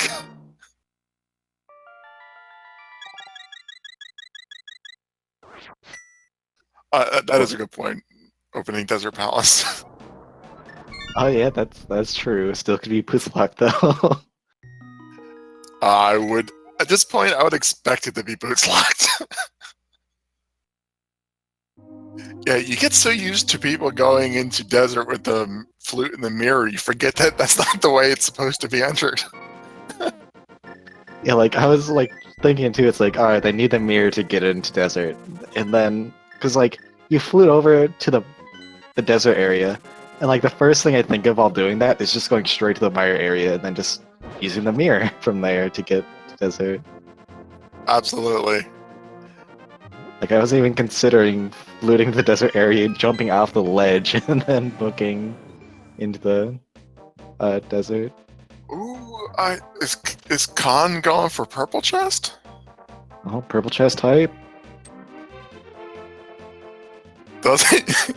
At this point, it's 2 items and well, 3 items in Mire with the pendant, or 1 item of purple chest. Neither are great. Actually, it's 4 items for this dungeon for Crrool. Green pendant and pedestal.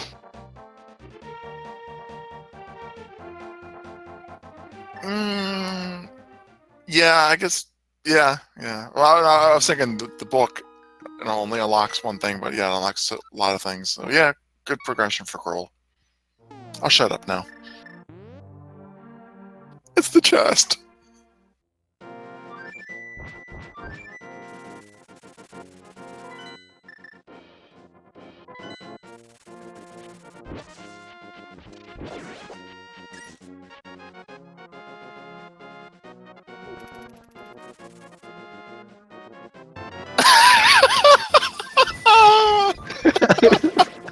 Oh my god.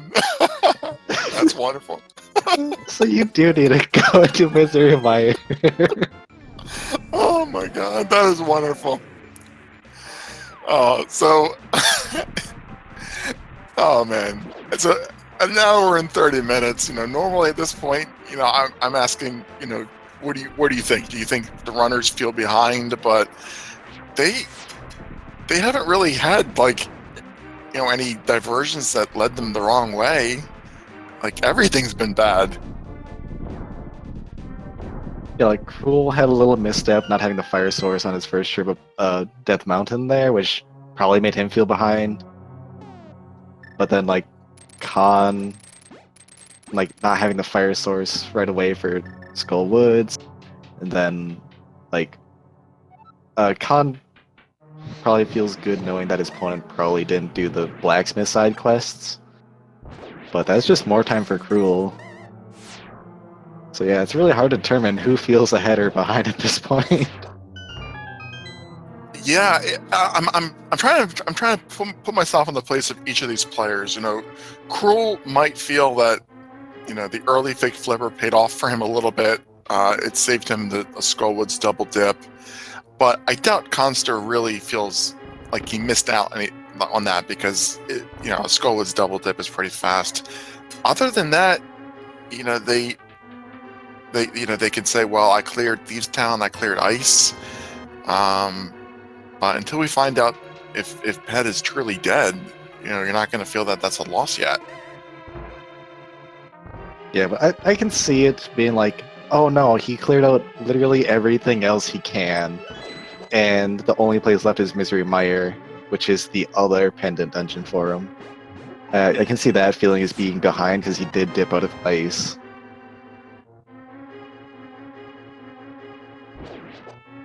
Well, I really hope Crrool goes back and checks Desert before checking anything else.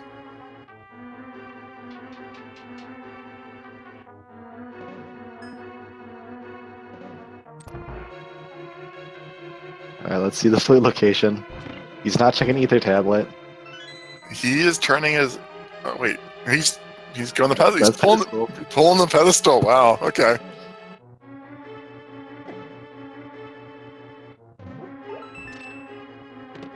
from, I don't know where he's going. Oh, he's doing blacksmith chain? No, he's going up the pedestal. I don't think I've ever seen someone go to the pedestal that way.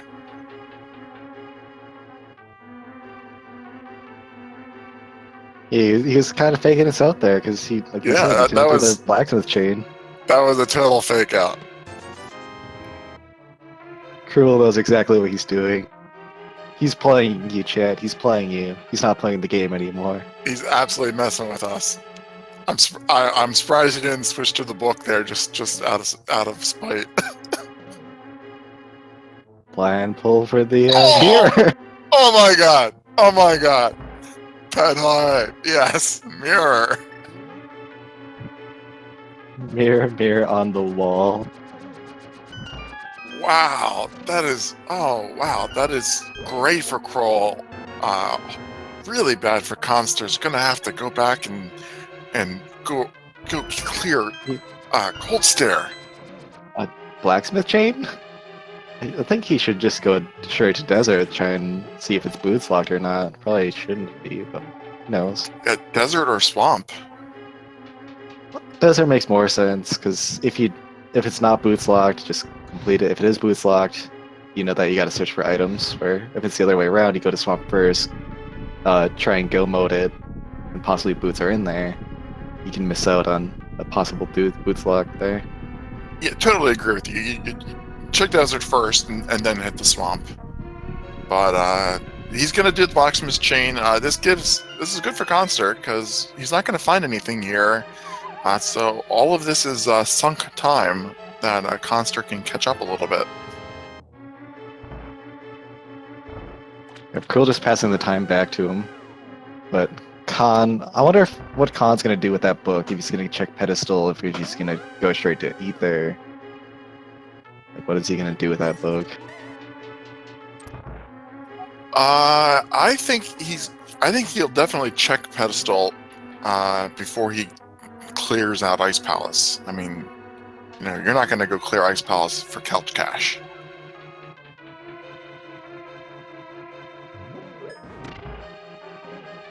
And then, like, he is going down to the victorious fight so he can begin that green pendant, go turn in Sahasrahla. Yeah, that's a possibility. He might turn that in first. And that could be, I mean, for all we know, that could be the bow, and then he could just do pod and Eastern.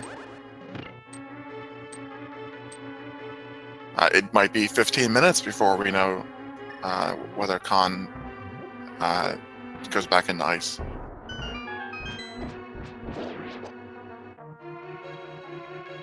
Wow, it's kind of interesting to see, like, these players have cleared out a lot of the world, and I mean a lot, and it's only been like an hour and a half in. And hour and 40 minutes in, and only have 3 of the crystals is kind of amazing to see. Yeah, I don't, at this point, I don't care what your route was. You feel behind just based on the clock.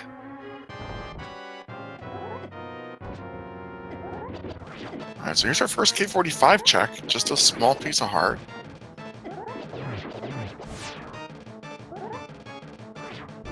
Kind of has to be careful with his life here. 3 hearts.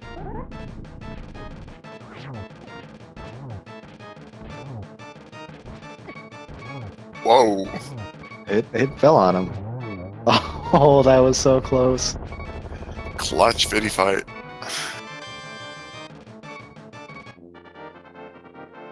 So Crrool saying, I'm going to flute this purple chest down. Oh wait, I'm going to check bombos at the same time. Yeah, that was kind of interesting.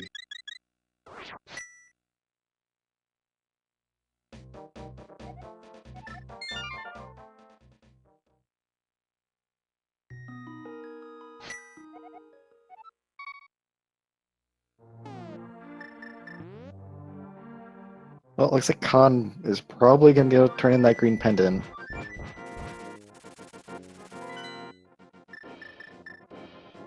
I'm kind of hoping Bo is there.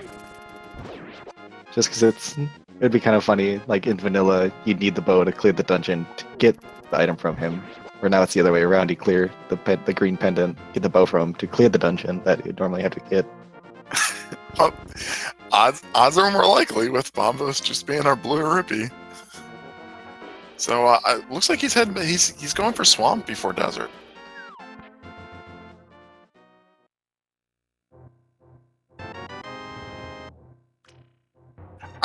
I think that this makes sense because you already have the portal there. You might as well use it. Yeah, you're already so close. I totally agree with you that if he had done desert check like immediately after Mire, that would have made a lot more sense. But at this point, you just use swamp.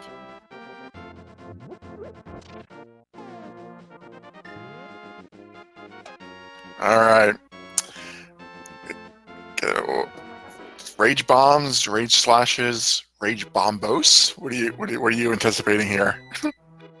A save and quit in shame, then going straight to ice. How do both of them go the long way to? Is that actually quicker to get up here? Lifting the rock and using the hammer? I have no idea, honestly. I don't time things out. I just play it by feel. But I would think. Bombs. There we go. Yeah, triple bombs. Nice. Oh, poor Khanster.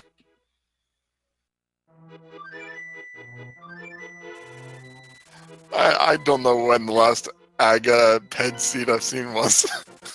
This seed has been so cruel. Oh yeah, what's Aghanim seed? It was so long ago. It was an hour ago when they did Aghanim.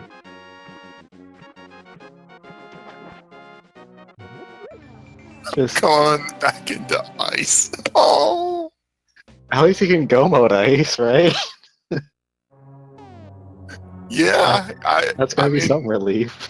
I guess you can go mode. Ice is not go mode, but you can still go mode. I guess we need a word for that. Go moding a dungeon, but you're not actually in go mode.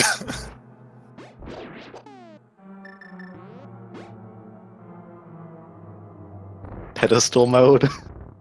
Pedestal mode ice. Pedestal mode ice. I like that. Yeah.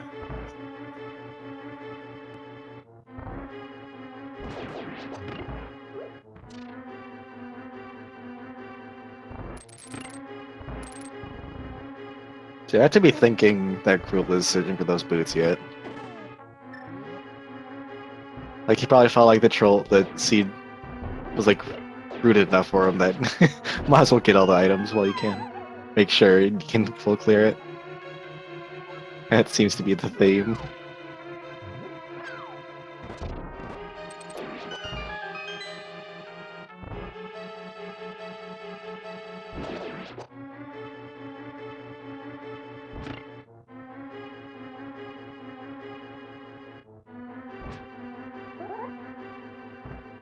Yeah, if there's like nothing here, and like it is boots locked.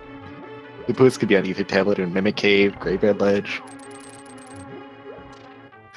Yeah, I'm not even speculating at this point. I'm just gonna like wait until the bow is held above their head and the fanfare music is playing. Oh yeah, I forgot that we still need the boat. Yeah, and I'll be like, that's where the bow was.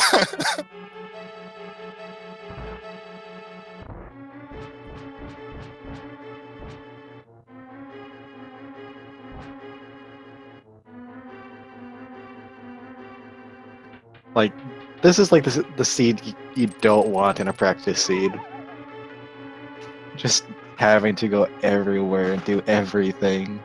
Can you imagine like a first-time rando player, this being their first practice seed, and just like, oh well, I'm never playing this game again. Like a first time runner, I can see it being okay. You get red mail, butter sword super early. And if you're a new runner anyway, you'd probably want to full clear just to get used to the dungeon layouts and get used to the boss fights. So it actually wouldn't be that bad. I think you're right. This actually would be a great seed for a first-time runner. A lot of safeties. I didn't even think about that. and it makes you go, way out of your way to understand the logic. So, good point. Like, the thing that'd be hardest for them would be the Thieves Town gloves part that we mentioned earlier when they were both going around the left side. But that's... Yeah, a lot of people don't know you can do that. Although it wasn't required, and they could have gotten the gloves later and come back to it, so it still would have been good. But Crrool finds the boots, which probably means that they're not required for anything. Well, he's going back in to check the left side. He wants that bow now.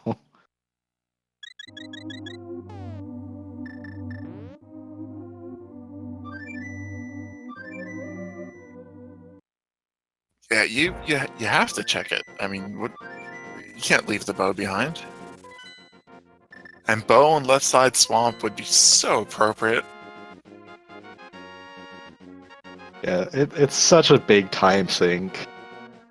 Just for, like, the item over there. Okay, now Khanster's going on the the left side of this. I demand consistency on our pedestal routing. You know, thinking about it, with them defeating Aghanim and there's the extra blue guards there, I wonder if that going up the right side, that middle side, is faster. Because you don't have to worry about the guards getting in the way. You got Butter Sword. You don't fear blue guards.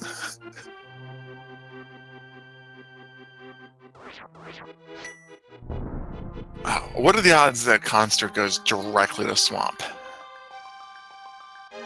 I want to say it's less than Crrool, but we'll see. We'll definitely see. There are like 6 items there, and you still need 2 items or 1 item in the bow.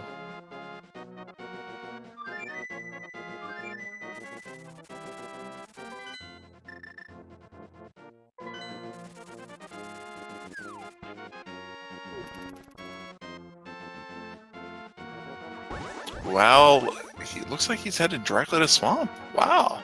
I mean, he might do K45 and Bombos as well, but I mean, he already did the blacksmith stuff, so that makes sense.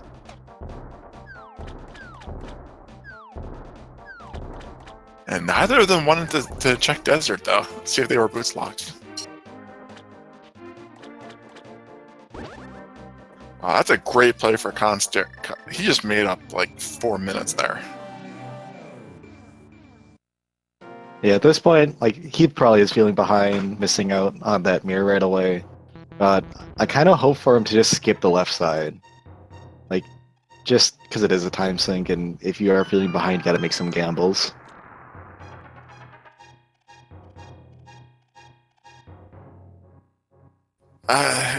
It's a tough gamble to make. Crrool, what the? Crrool, he has the mirror now, and he's going in through the book entrance. That's so funny. He's getting some mileage out of that book.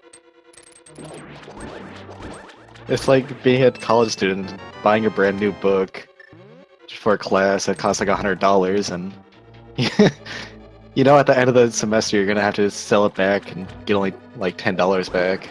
So why not use it more? Oh, my favorite item, powder in desert. Which of course means that this was boots locked.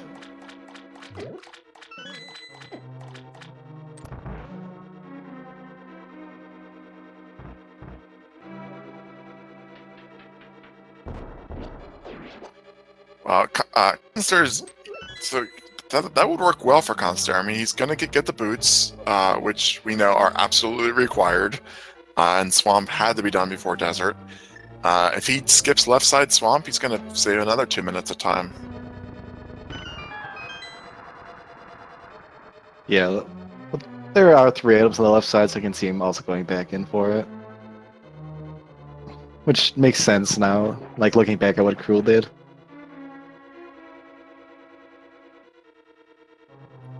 It's absolutely a gamble. It's a gamble that we know will pay off if he decides to make it, but if he goes back in those items, it's absolutely sensible to do because you don't want to leave the bow behind. So, like I said, it's a high risk, high reward gamble. So imagine being a player. you get an Aghanim seed. You get a pedestal seed. You full clear every dungeon in the game. Like, this seed is just not kind by any means. Like, the only things we didn't full clear, I guess, in the dungeons we've been in would be Eastern and Pod, but we know the last item is on the bosses, so it's gonna be full cleared anyway. Yeah, and the thing about this seed is it actually was not that linear. I mean, ultimately you were bottlenecked frequently, but you had lots of options of places to go at many, many points. And then, only did it eventually, become bottlenecked again. So I think this is a fun seed to play. Yeah, definitely. Like, obviously the beginning of the game is somewhat linear to some divergence between like Death Mountain, Eastern, and Fake Flippering and stuff like that. But then once you hit Dark World, there was divergence. Then it kind of met back up during the bottleneck, and then more divergence for the blacksmith chains, and yeah, they've been going the same route, just at different times. For the most part.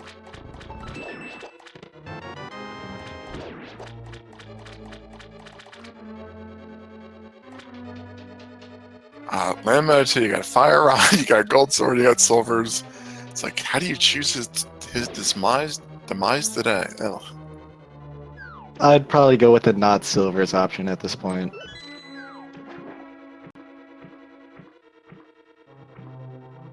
He's got to feel disappointed there. 3-cycle Lambo with all that firepower. Literal firepower with a fire rod. Literal firepower, indeed. Like even the gold sword is like molten metal. So yeah, we know that bow isn't in any dungeon. Where do we go? Yeah. It can't be in full clear all the items that are available in Pod or Eastern. Checkerboard Cave, Graveyard Ledge, nothing else. Well, there's King's Tomb, Graveyard Ledge, Bonk Ether Rock. They now got the powder for the magic bat. They got Mimic Cave still. That's true. Oh god, yes. Forgot Mimic. I forgot a lot of spots, but yeah, Mimic Cave. That'd be. Oh my god. So not Checkerboard Cave. Yeah, I think the best option would be do the bat, then go up to the Dark World and get the Bonk Rocks and the Graveyard Ledge in the same go with the King's Tomb. Yeah, I'd agree with that. I mean, you're getting 4 items here really quick. Definitely gonna say Mimic Cave for last. Oh yeah, and Crrool also didn't check the pendant yet. The Sahasrahla. This feels more like a Key Sanity tournament where there's you're missing 1 item and there's 7 one-off locations spread out. And it's just whoever guesses it first is the winner.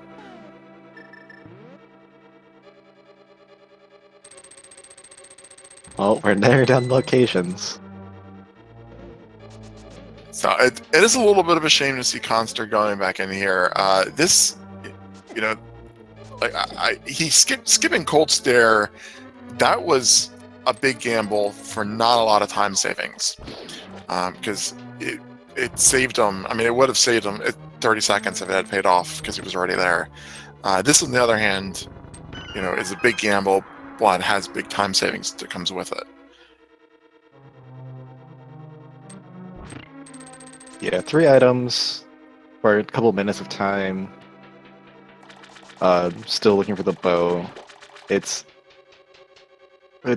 probably worth it just because it's item dense. Yeah, it's not bad. It's just it's not as consistent with his earlier gameplay with making gambles. But he could be at the point where those gambles not having paid off, he's just going to be super safe now.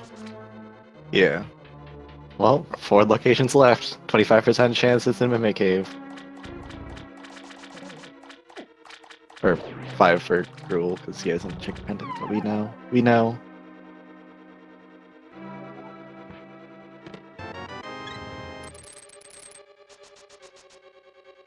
Alright, well, Graveyard Ledge tends to like the bow, so, Graveyard Ledge Hype, maybe?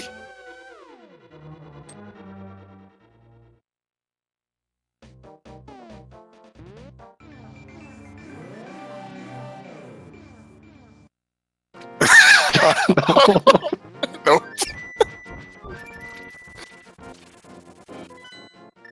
This is ridiculous.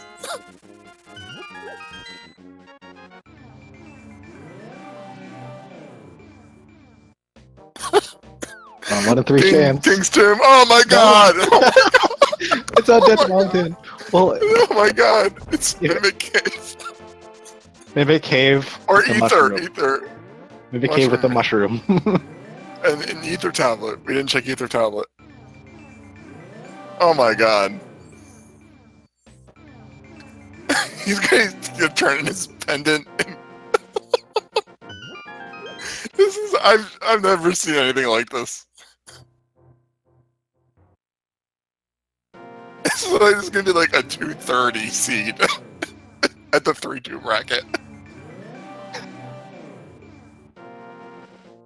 It's a test of execution, I guess. I've seen 0-5 seeds that were quicker than this.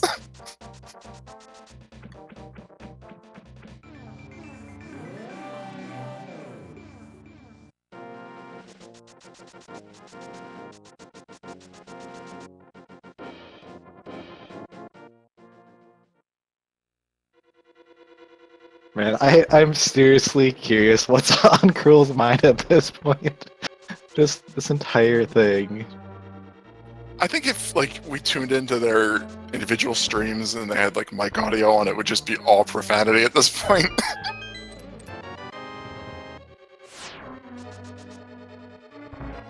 I could just see them screaming, kicking their desk. All right, Ether, you are our last hope.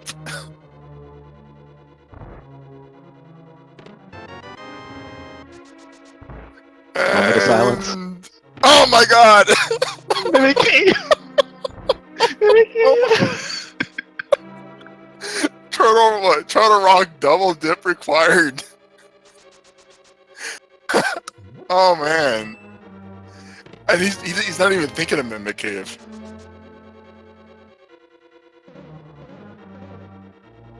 What hasn't he done yet? He's checking Lake Hilly Island again. Maybe he forgot what was there.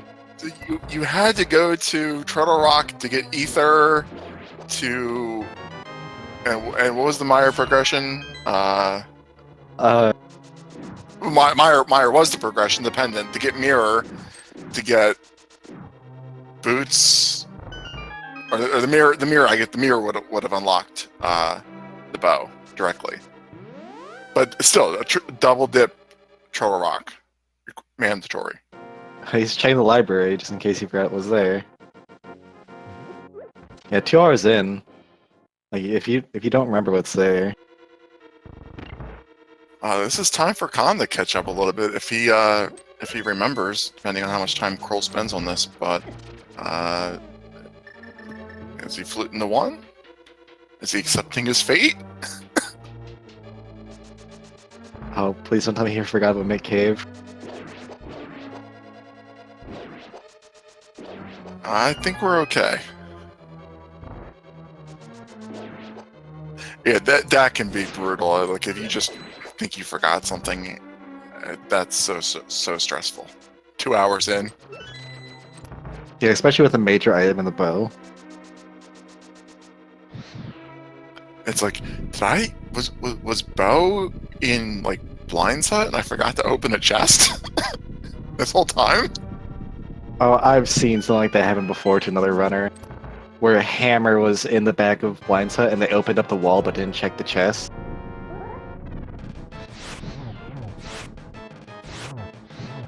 And so they ended up having to forfeit because they forgot where the last item was. And it was like really early on in the seed too.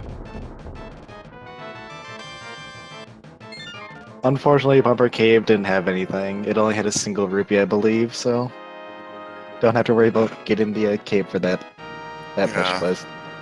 So, if Khan were to go directly to Mimic Cave, he'd only be a minute behind, but the odds of that are so low, I'm gonna say it's almost 0. Yeah, he's most likely gonna do the exact same thing Crrool did.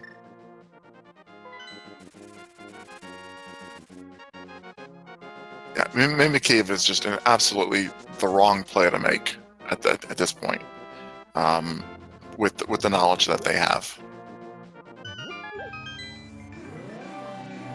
Well, there's a possibility that he isn't going to do the magic bat, but you'll see if he goes down. You just mirror and go to it. Mirror back to the dark world.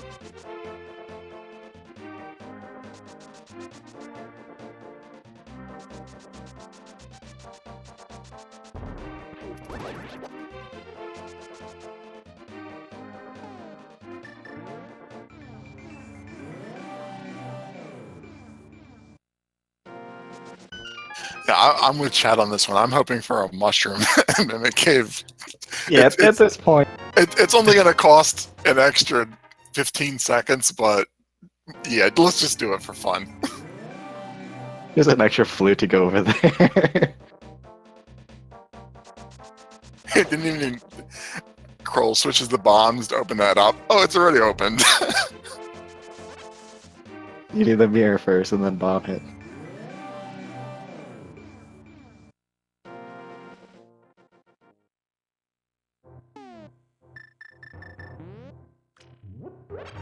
Bat had a big 20.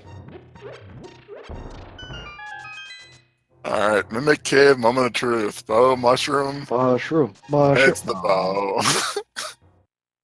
At 2 hours, 2 minutes, and 35 seconds, Crrool has entered go mode. Yay? I suppose. I don't know.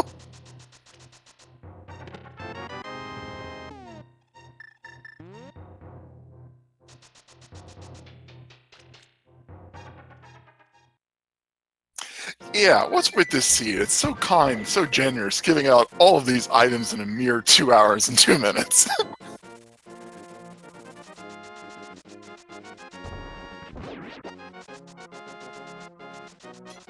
Now, one thing to keep in mind for the very end, when we see their completion rates, is the completion rate doesn't include items that you saw and didn't pick up. So it's going to be ridiculously high, but it's actually even higher than it looks. Alright, so how many people in chat are gonna guess 22 for the big key guessing game? We're not starting it. That's not what I'm getting at. Just raise your hand. Who wants us to see number 22? I'm going to say like half of the people are going to guess number 22. Look, everyone's raising their hand. They want to see 100% seed. And it was very, very good of you, Dawn, to explicitly state that we were not starting it, because that almost got out of control. We only got 5 crystals. We gotta get 2 more before we start the game. It's fine. That's it. Just a show of hands.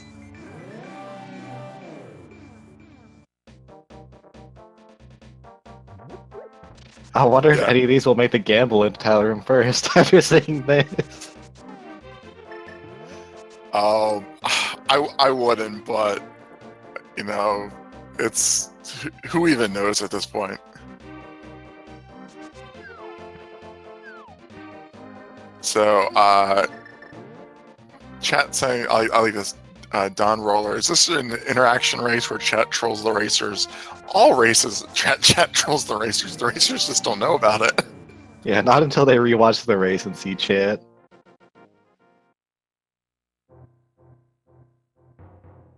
Well, I guess it's not a true 100% seed because we're not going to be opening up the Fat Fairy or the giving the Witcher Mushroom. but close enough.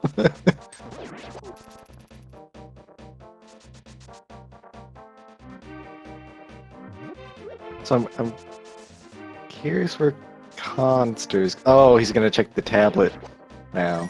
Okay, that makes sense. He's gonna check bombos before going up Death Mountain. Yeah, he went right in the swamp and then didn't think to check this on the way out.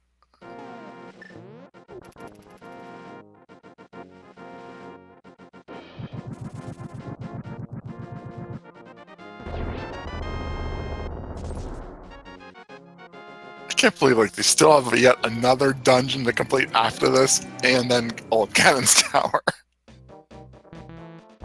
Yeah, 2 hours in, only having 5 crystals is quite a sight. And not for a lack of skill. I mean, like, absolutely, you know, links are there in chat. Khanster, Crrool, follow the runners, just as a reward for putting the show on for us, if nothing else. So Khan just has Ether left and then Mimikyu, right? I think he's done everything else at this point. Yeah, if he did Magic Bet. I didn't see if he did Magic Bet or not, but I assume he did. So yeah, it's just gonna be these 2 locations left for him to check. I think he probably either did it or forgot about it, because heading up Death Mountain, he's got to be thinking to do both spots.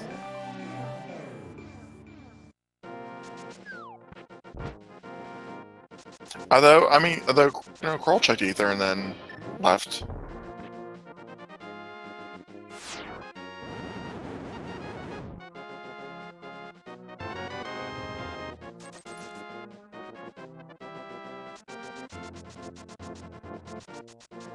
Khanster looks a little bit quicker to accept his fate than Crrool was. Yeah, going straight there now after this. Okay, good thing he didn't hit the dagger outright, because there's a chance that he gets rock blocked right for the bridge.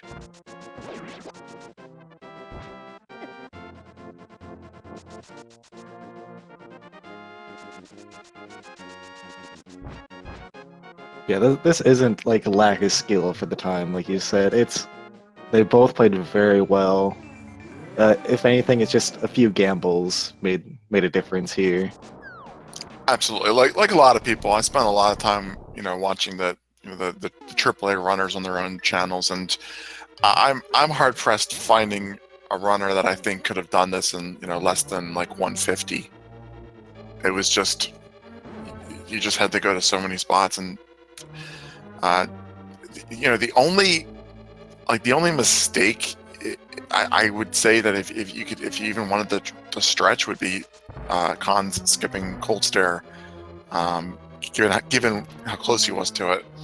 But other than that, like I said, it's they've both been executing very well. We haven't seen a single death from either runner. Yeah, like the only time they were like close to death, and that was in Spike Cave, but that's a given. Yeah, that's less being close to death and more like I'm saving my magic. Yeah, absolutely given. Wrong pipe, Khan. Gotta go to the other one. Muscle memory kicking in for Khan.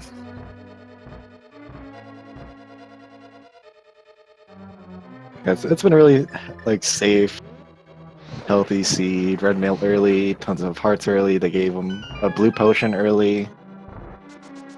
And they got their butter sword early as well. And I remember thinking to myself, well, it's nice to have it this early. They'll probably be getting a little bit of time out of it. Did someone do the start? Oh, I didn't start it. I'm scrolling up now. Yep, someone started it. Raspberry Flute for a tracker. All right. Yay, Raspberry Flute. So now is the official big key guessing game. Get your guesses in between 1 and 22 item locations to find Ganon Tower's big key. That's where it's there, yes.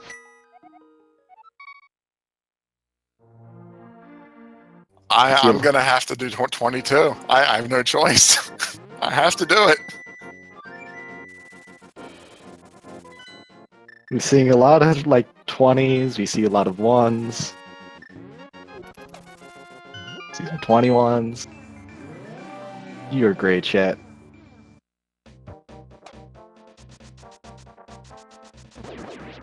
Yeah, I don't know, like, I'm trying to think of like what interview questions to ask. Like, did you feel behind? Doesn't really apply because of course you felt behind with a seed this long. What mistakes did you make? They had to do everything. Like, I don't even know what to ask at this point. How many things in your immediate vicinity did you break when you found the mirror? Maybe might be a good question. Or when you found the bow. Or when you found the bow, exactly. When you realized you had to go to Mimic Cave, is that the point you swore off Zelda forever? Well, 2's not the end.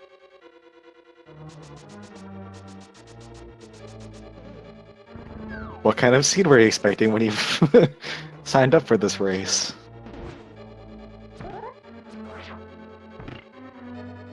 Oh, 3 doesn't have it.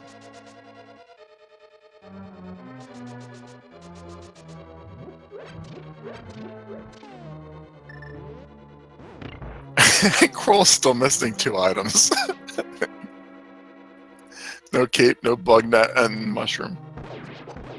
And the, oh, Ooh, 4. that's it. Oh, that was no fun. Oh, well, it has to be a little bit nice, I guess, for all they've been through.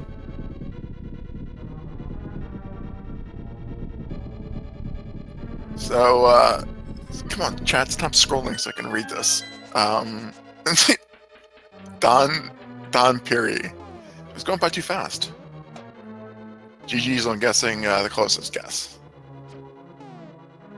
And nobody gets 4. Everyone was in the upper 20s, 22, 21. You have no 4s. I think, Don, you were a little too generous there with the 3, but it paid off, and you got a spot on the leaderboard.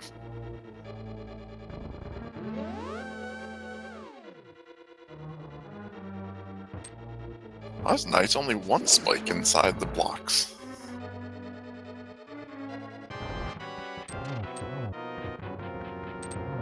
Our runners will be looking back at this VOD and they'll be like, well, at least Don thought we had a chance at getting the key early. Everybody else was mean. Well, I said 6, but that's just because it's my usual guess. I like seeing it in the right side of room with the 4 chests in there. Other times when I'm feeling really nice, I'd say like 1 or 2, well 2, with the first chest being a small key. It's been a long, long time since I picked 22. I'm not normally like that. I promise. It just feels appropriate for the seed.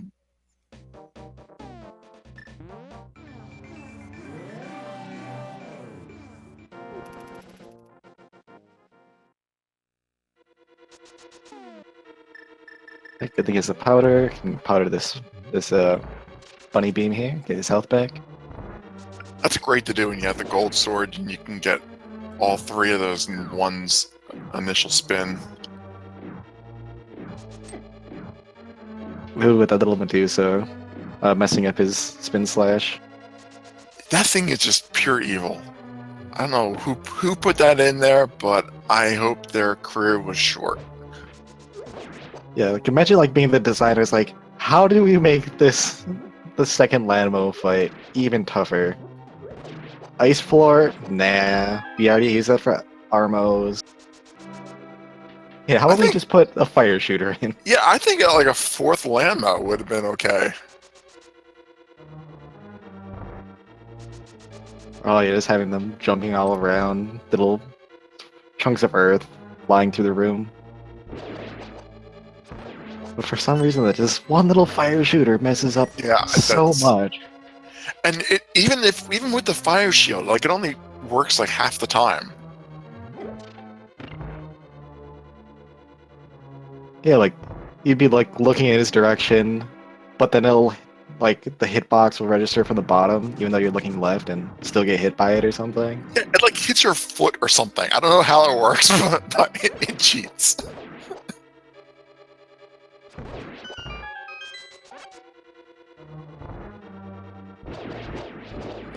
Man, Crrool is having no trouble here.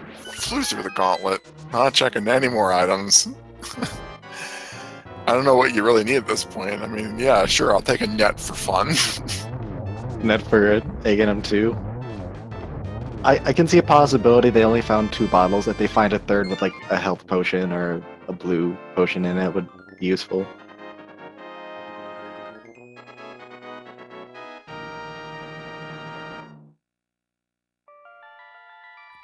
Yeah, potion's really all that can help him at this point. That or a full heart container.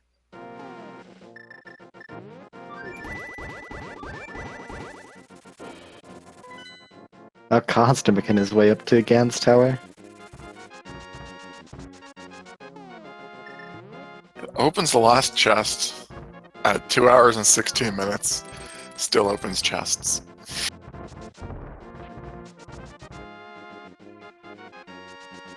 We just kind of gotta know what's in that last chest in the game. This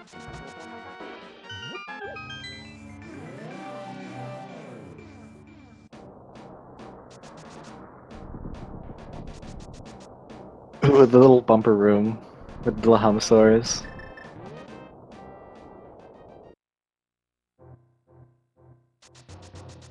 Yeah, just going up and down like stairs in ice physics is just so cruel. No pun intended with the cruel being the one that's going up the stairs there. A single? A double?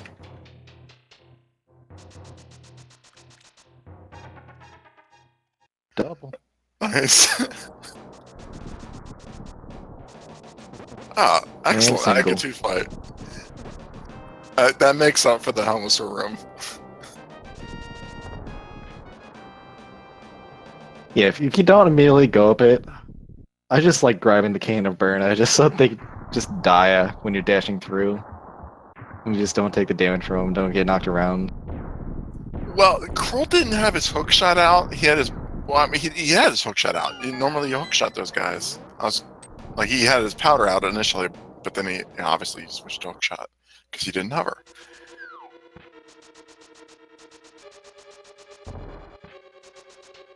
Give me some slug facts. Yeah, this should be the easiest Ganon fight of his life. Super prepared to kill it.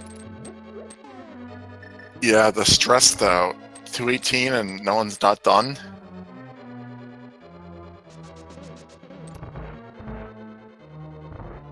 Oh, already on phase 3.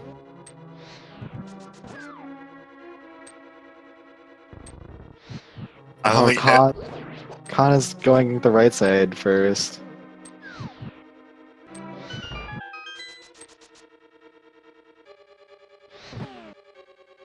Yeah, I don't think. Oh, Sorry. you go. I was just saying, I don't think anybody who's in Crrool's situation doesn't think that their opponent is in the exact same room as them. Oh yeah, definitely. For how much they had to do.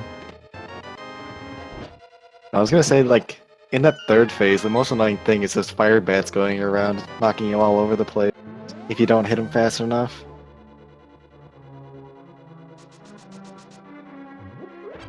Well, he got the torch glitch.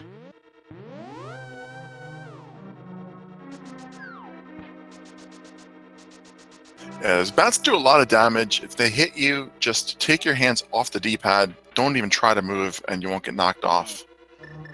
Or move in the opposite direction.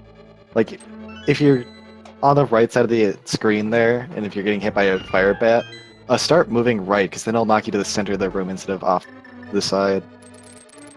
That absolutely works too, but I don't even want to take that risk. So, GG to Crrool. 2 hours, 19 minutes, and 59 seconds. Got the sub 220. Got it. Yeah. That'll do. Congratulations. What a seed that was. Jeez. Sub 220, man. I mean, I'll take a sub 220 on a seat like that. Oh, GG. Oh man, there's so few questions and so many questions. But the most obvious one is how angry were you with Mimic Cave? Not that much actually. Mainly because I realized at that point when it was Mimic Cave, it took me a little bit to realize it was Mimic Cave. It took me a few seconds, but the moment I realized it was Mimic Cave, I was like, wait, that means that Mimic Cave was locked behind the pedestal, which is locked behind the Ether tablet, which is on Trinex, so it was a guaranteed double dip. And that's a logic that you don't quickly figure out. So I figured, you know, it's trolly, it's very trolly, but it might also very much give me the edge, because it didn't take me that long to figure it out, and you would check everything else that I checked beforehand anyway. Do you play with a map tracker? Nope. Yeah, okay, because we were thinking that that was probably the only location that you had left at that point in time. Yeah, it was. I don't need a map tracker to tell you that it was. We're all looking forward to seeing what your item count is at the end here. It's gonna be something. I mean, except for GT, it's pretty much full clear everything. Yeah, it definitely was full clear. All the dungeons, like all the overworld. Let's Yeah. have like 2 locations with a mushroom and pyramid. Yeah, Yeah. there's so few items that were just left in general. Like, and I think that made this a really fun seed because it was a pretty linear seed for the most. I mean, I fairly quickly figured out it was going to be very likely that it was pedestal, especially when Ice and Thieves, you know, they were open pretty quickly. Meyer, at some point I noticed, oh, I'm only the Ether medallion away, and then we can do the pedestal. And at that point I realized, you know what, as soon as we find that, I just have to go through Meyer and go for the pedestal here. I was a bit disappointed about my double play to Hera because I missed the lamp early on and didn't have a light source. So I thought that would be one of those things that would cost me with how linear this seed was. So then to figure, okay, we're just gonna go for the pedestal. And then when the mirror was on the pedestal, that was just so amazing to see. Well, I think that the Herod, you make sure you have your Twitch audio muted, by the way. You don't want to get the echo. I think the Herod double dip cost you a little bit of time, but that was basically negated by the fact that you picked up the fire rod there during your fake flipper, so you only had to go in the Skullwoods once. You guys had lots of divergences, but the seed being, you know, essentially 100% kept bringing you back together. The only real time loss that Khanster had was he mirrored out of, no, not mirrored, he saved and quit out of ice right after he found his third item and had to redo that. This might be mean to say, but I was kind of hoping that would happen because I knew that chance existed, and that by that point I knew how close we were to a pedestal. So I was like, okay, I can nope out here, and I was very much considering it. Or we're just gonna bank on that pedestal, and I was not disappointed. Because I figured that was one of those places where you very easily could have noped out and decided, okay, let's move on, where you really didn't need to do that. Like, it really was a thing there. It was, I mean, I think it was a reasonable play. You were only one room away from him when you got the last item, and you were, you know, you had Buttersword and Red Mail and everything, so yeah, it was maybe like a 45-second loss, but yeah, over risking the pedestal, that was pretty much it, which is why I figured, let's just go. By that point, I was half banking on a pedestal seed anyway. It's the third tournament seed where I had to pull the pedestal now, so, well, one of them I didn't have to, but third one where I pulled the pedestal by now, so, you know, I figured with my luck, this is just going to be one of those again. I thought those mini Helmosaurs were going to take you down right before I could too. Yeah, I don't know what happened there, but that was painful. Normally, that's not a room where I struggle that much, but just couldn't get through it easily this time. Khan's on his Agatuth fight, just picked up a nice triple, and finishes off Ag. I hope he's heading into Ganon. Not that far behind, considering everything that this seed threw at you guys. Yeah, this was an insane seed in every way. Second worst I've ever played. Second worst. So you're 4-2 now in the tournament. You're one winning in your final round. Yep. How do you feel about that, man? It's gonna win it, and I'll see you guys in groups. I feel confident in that. I set out to at least make it to the group stage. I still am, and now one race away. I think I can take that.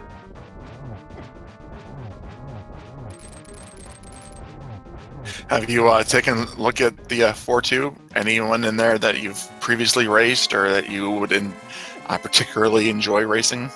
Not yet.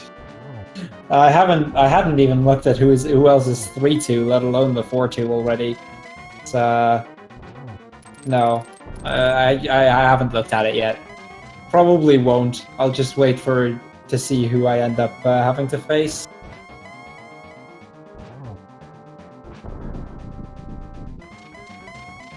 Khan is just about to enter phase 4 here. Down the 4 hearts. I think he still has a potion left. That was another thing. You did the potion glitch in pod early as well. Wait, I did what? That's Khan. Khan. I have to say, I haven't used my potion. That stuff's easy to forget. Khan did the potion glitch, but just found the piece of heart early.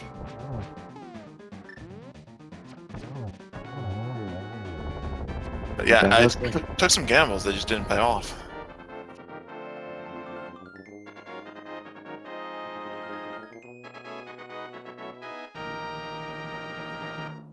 Khan walking through the bridge successfully. GG to Khanster with an official time of 2 hours, 27 minutes, and 37 seconds. GG, man. Oh, God. I hope Chad is happy. I hope you all are happy. Chad loves you guys. Yeah, that was a fun seat, wasn't it? Love it. I was not happy. I'm like, where is the mirror? And I made a blind head pool early, so I had found it relatively quickly. I think what did me in is I double dipped ice. And I'm like, this can't be a pet seat. There's no way. And it ends up being a pet seat. Yeah, that was unfortunate. Both Ped and Aghanim, like 100% seed. Chad loves you guys. Well, Crrool has his collection rate up there, 169. That's actually lower than I would have expected. I was thinking this would be 180. But yeah, the to quick be fair, I think just about everything that isn't checked is GT. And some locations that were probably locked behind GT, such as Bumper Cave, the Witch's Hut, Library, like all of those, I've seen them, I just haven't grabbed them. So I think essentially it's probably still closer to 180 just on account of that. That's a good point. We were talking about that earlier. Ultimately, Khan, I hope you guys obviously both go back and watch the VOD, but it really was that Ice Palace decision that probably was the biggest time sink. Everything else was checked by both players in the end. You guys made different gambles, but had to come back to one thing or another. Yeah, I think that what's it called? The location for Bo was dumb. Yeah, it was. I've checked Tablet, I've checked South of the Grove, I've checked everything near Meyer, near Desert. I'm like, oh, you gotta be kidding me. that took me a few seconds to realize as well. Of wait, no way, it's Mimic Cave. I loved it. I love little things like that where you're just like, this is something you don't ever see. I mean, let's be very fair. Bo locked behind the mirror, which was on the pedestal, which was locked behind the with Meyer, which had Ether, which was on Trinex. Like, that's stupid, but it's amazing. Ugh. Well, chat was hoping that Mimic Cave was the mushroom, as you'd expect. I was kind of as well. I mean, by that point, it would have been all the same because it would have been hand in mushroom, and that would have been the bow because that had to be it. But I kind of was as well. And there were more than the normal 22s in the big key guessing game. So I did like a practice seed last night to prepare me for tonight, and I had 22. I've had that in one of my practice seeds as well. You gotta love tile rooms sometimes. And Mirror was in GT, and I'm like, how do I get back to the front? It was just one of those moments. Hmm. I'm really glad that both of you guys came in here able to laugh it off. It was a lot of fun to watch, and it seems like despite the frustration, it was fun to play. Yeah, it definitely was. I enjoyed this for sure. Yeah, like once I found out that Mirror was on head, I'm just like, I'm pretty sure chat saw what I did with the pedestal. Yeah. It is a shame you can only use 2 bombs at once. Yeah, I'm just like, I think I could have maybe won if I had blindfold Ped. Because I was thinking about it. I'm like, will this have to be a blindfold? Yeah, I mean, by the time I got my last, by the time I got to the pet, I had the book, but that was only because book was in Meyer, so I did a blind pull. Definitely worth it. 10 out of 10 would do that again. Yeah. Well, 7-minute difference, that's a little bit more than just the Ice Palace double dip, so there are probably a couple other things as well there, but that one was the single most thing.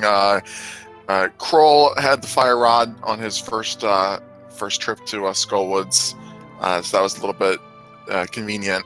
Yeah, the one time I decide not to check everything near Zoram, it bites me. Well, yeah, I know that feeling, all right.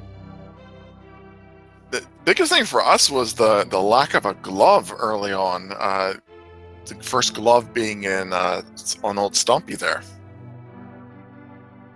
Yeah, like, I knew I had to go to Aga, but I'm just like, I hope it doesn't bite me where Mirror's in Light World. Because I wasn't sure if you could actually be back in Light World after you do Aga. Yeah, just save and quit and you can get back. Yeah, I wasn't sure about that because I haven't had too many Aga seeds. Yeah, it definitely doesn't come up often. They're like not having the mirror by the time you get to Dark World, just having to save and quit back. Or if you have the mirror, it just puts you back at the top of the pyramid ledge, is what you would expect, because in the vanilla game, you already have the mirror by the time you get to Dark World. So I'm assuming you had Gold Sword too? Yep. Yeah, I think we probably just checked about the same for just about everything. What's your item count, if you have it already? It's still going. Okay. Khanster's will be a little bit higher. He did the right side of Pod, and then he also did the right side of Ganon's Tower, so it should be about 6 higher, 5, 6 higher. Yeah, I kind of sequence broke the right side of Pod. That's fair. I can see that. I'm like, it's early on where there could be anything there. Well, if that had been a key, that would have, let you complete more of the dungeon. Just being the small heart piece and the compass, that's just unfortunate. Are you going to be sticking with us through week 7, Con? Sure. Who knows? I may be one of the lucky few that make it in with the 4 and 3. If I do. So 172 out of 216. Only 3 items more on the official tally. I would have expected it to be closer, or to be further apart if you consider the extra checks, but that's fair. 145 mirror. That is insane. Yeah, it was pretty funny seeing both players enter go mode after 2 hours with like 2 dungeons to complete. I was just like... So I probably could have gotten away with not going back into Swamp. Because there was nothing there.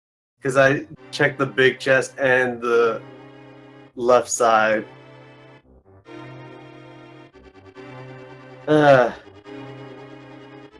Well, unfortunately, we have to wrap things up here. We're getting pretty close to our 3-hour time limit, and I have a 4 o'clock race. So, any last words from you guys, or final question from Dawn? I hope the chat's happy. Chat enjoyed this. Was a lot of fun. Thank you guys for commentating, and I guess good luck on your match later.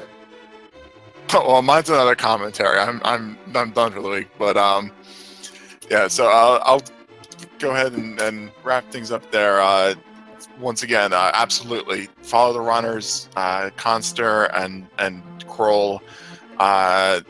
Absolutely, so much fun to watch this particular race. You guys really put on a show for us.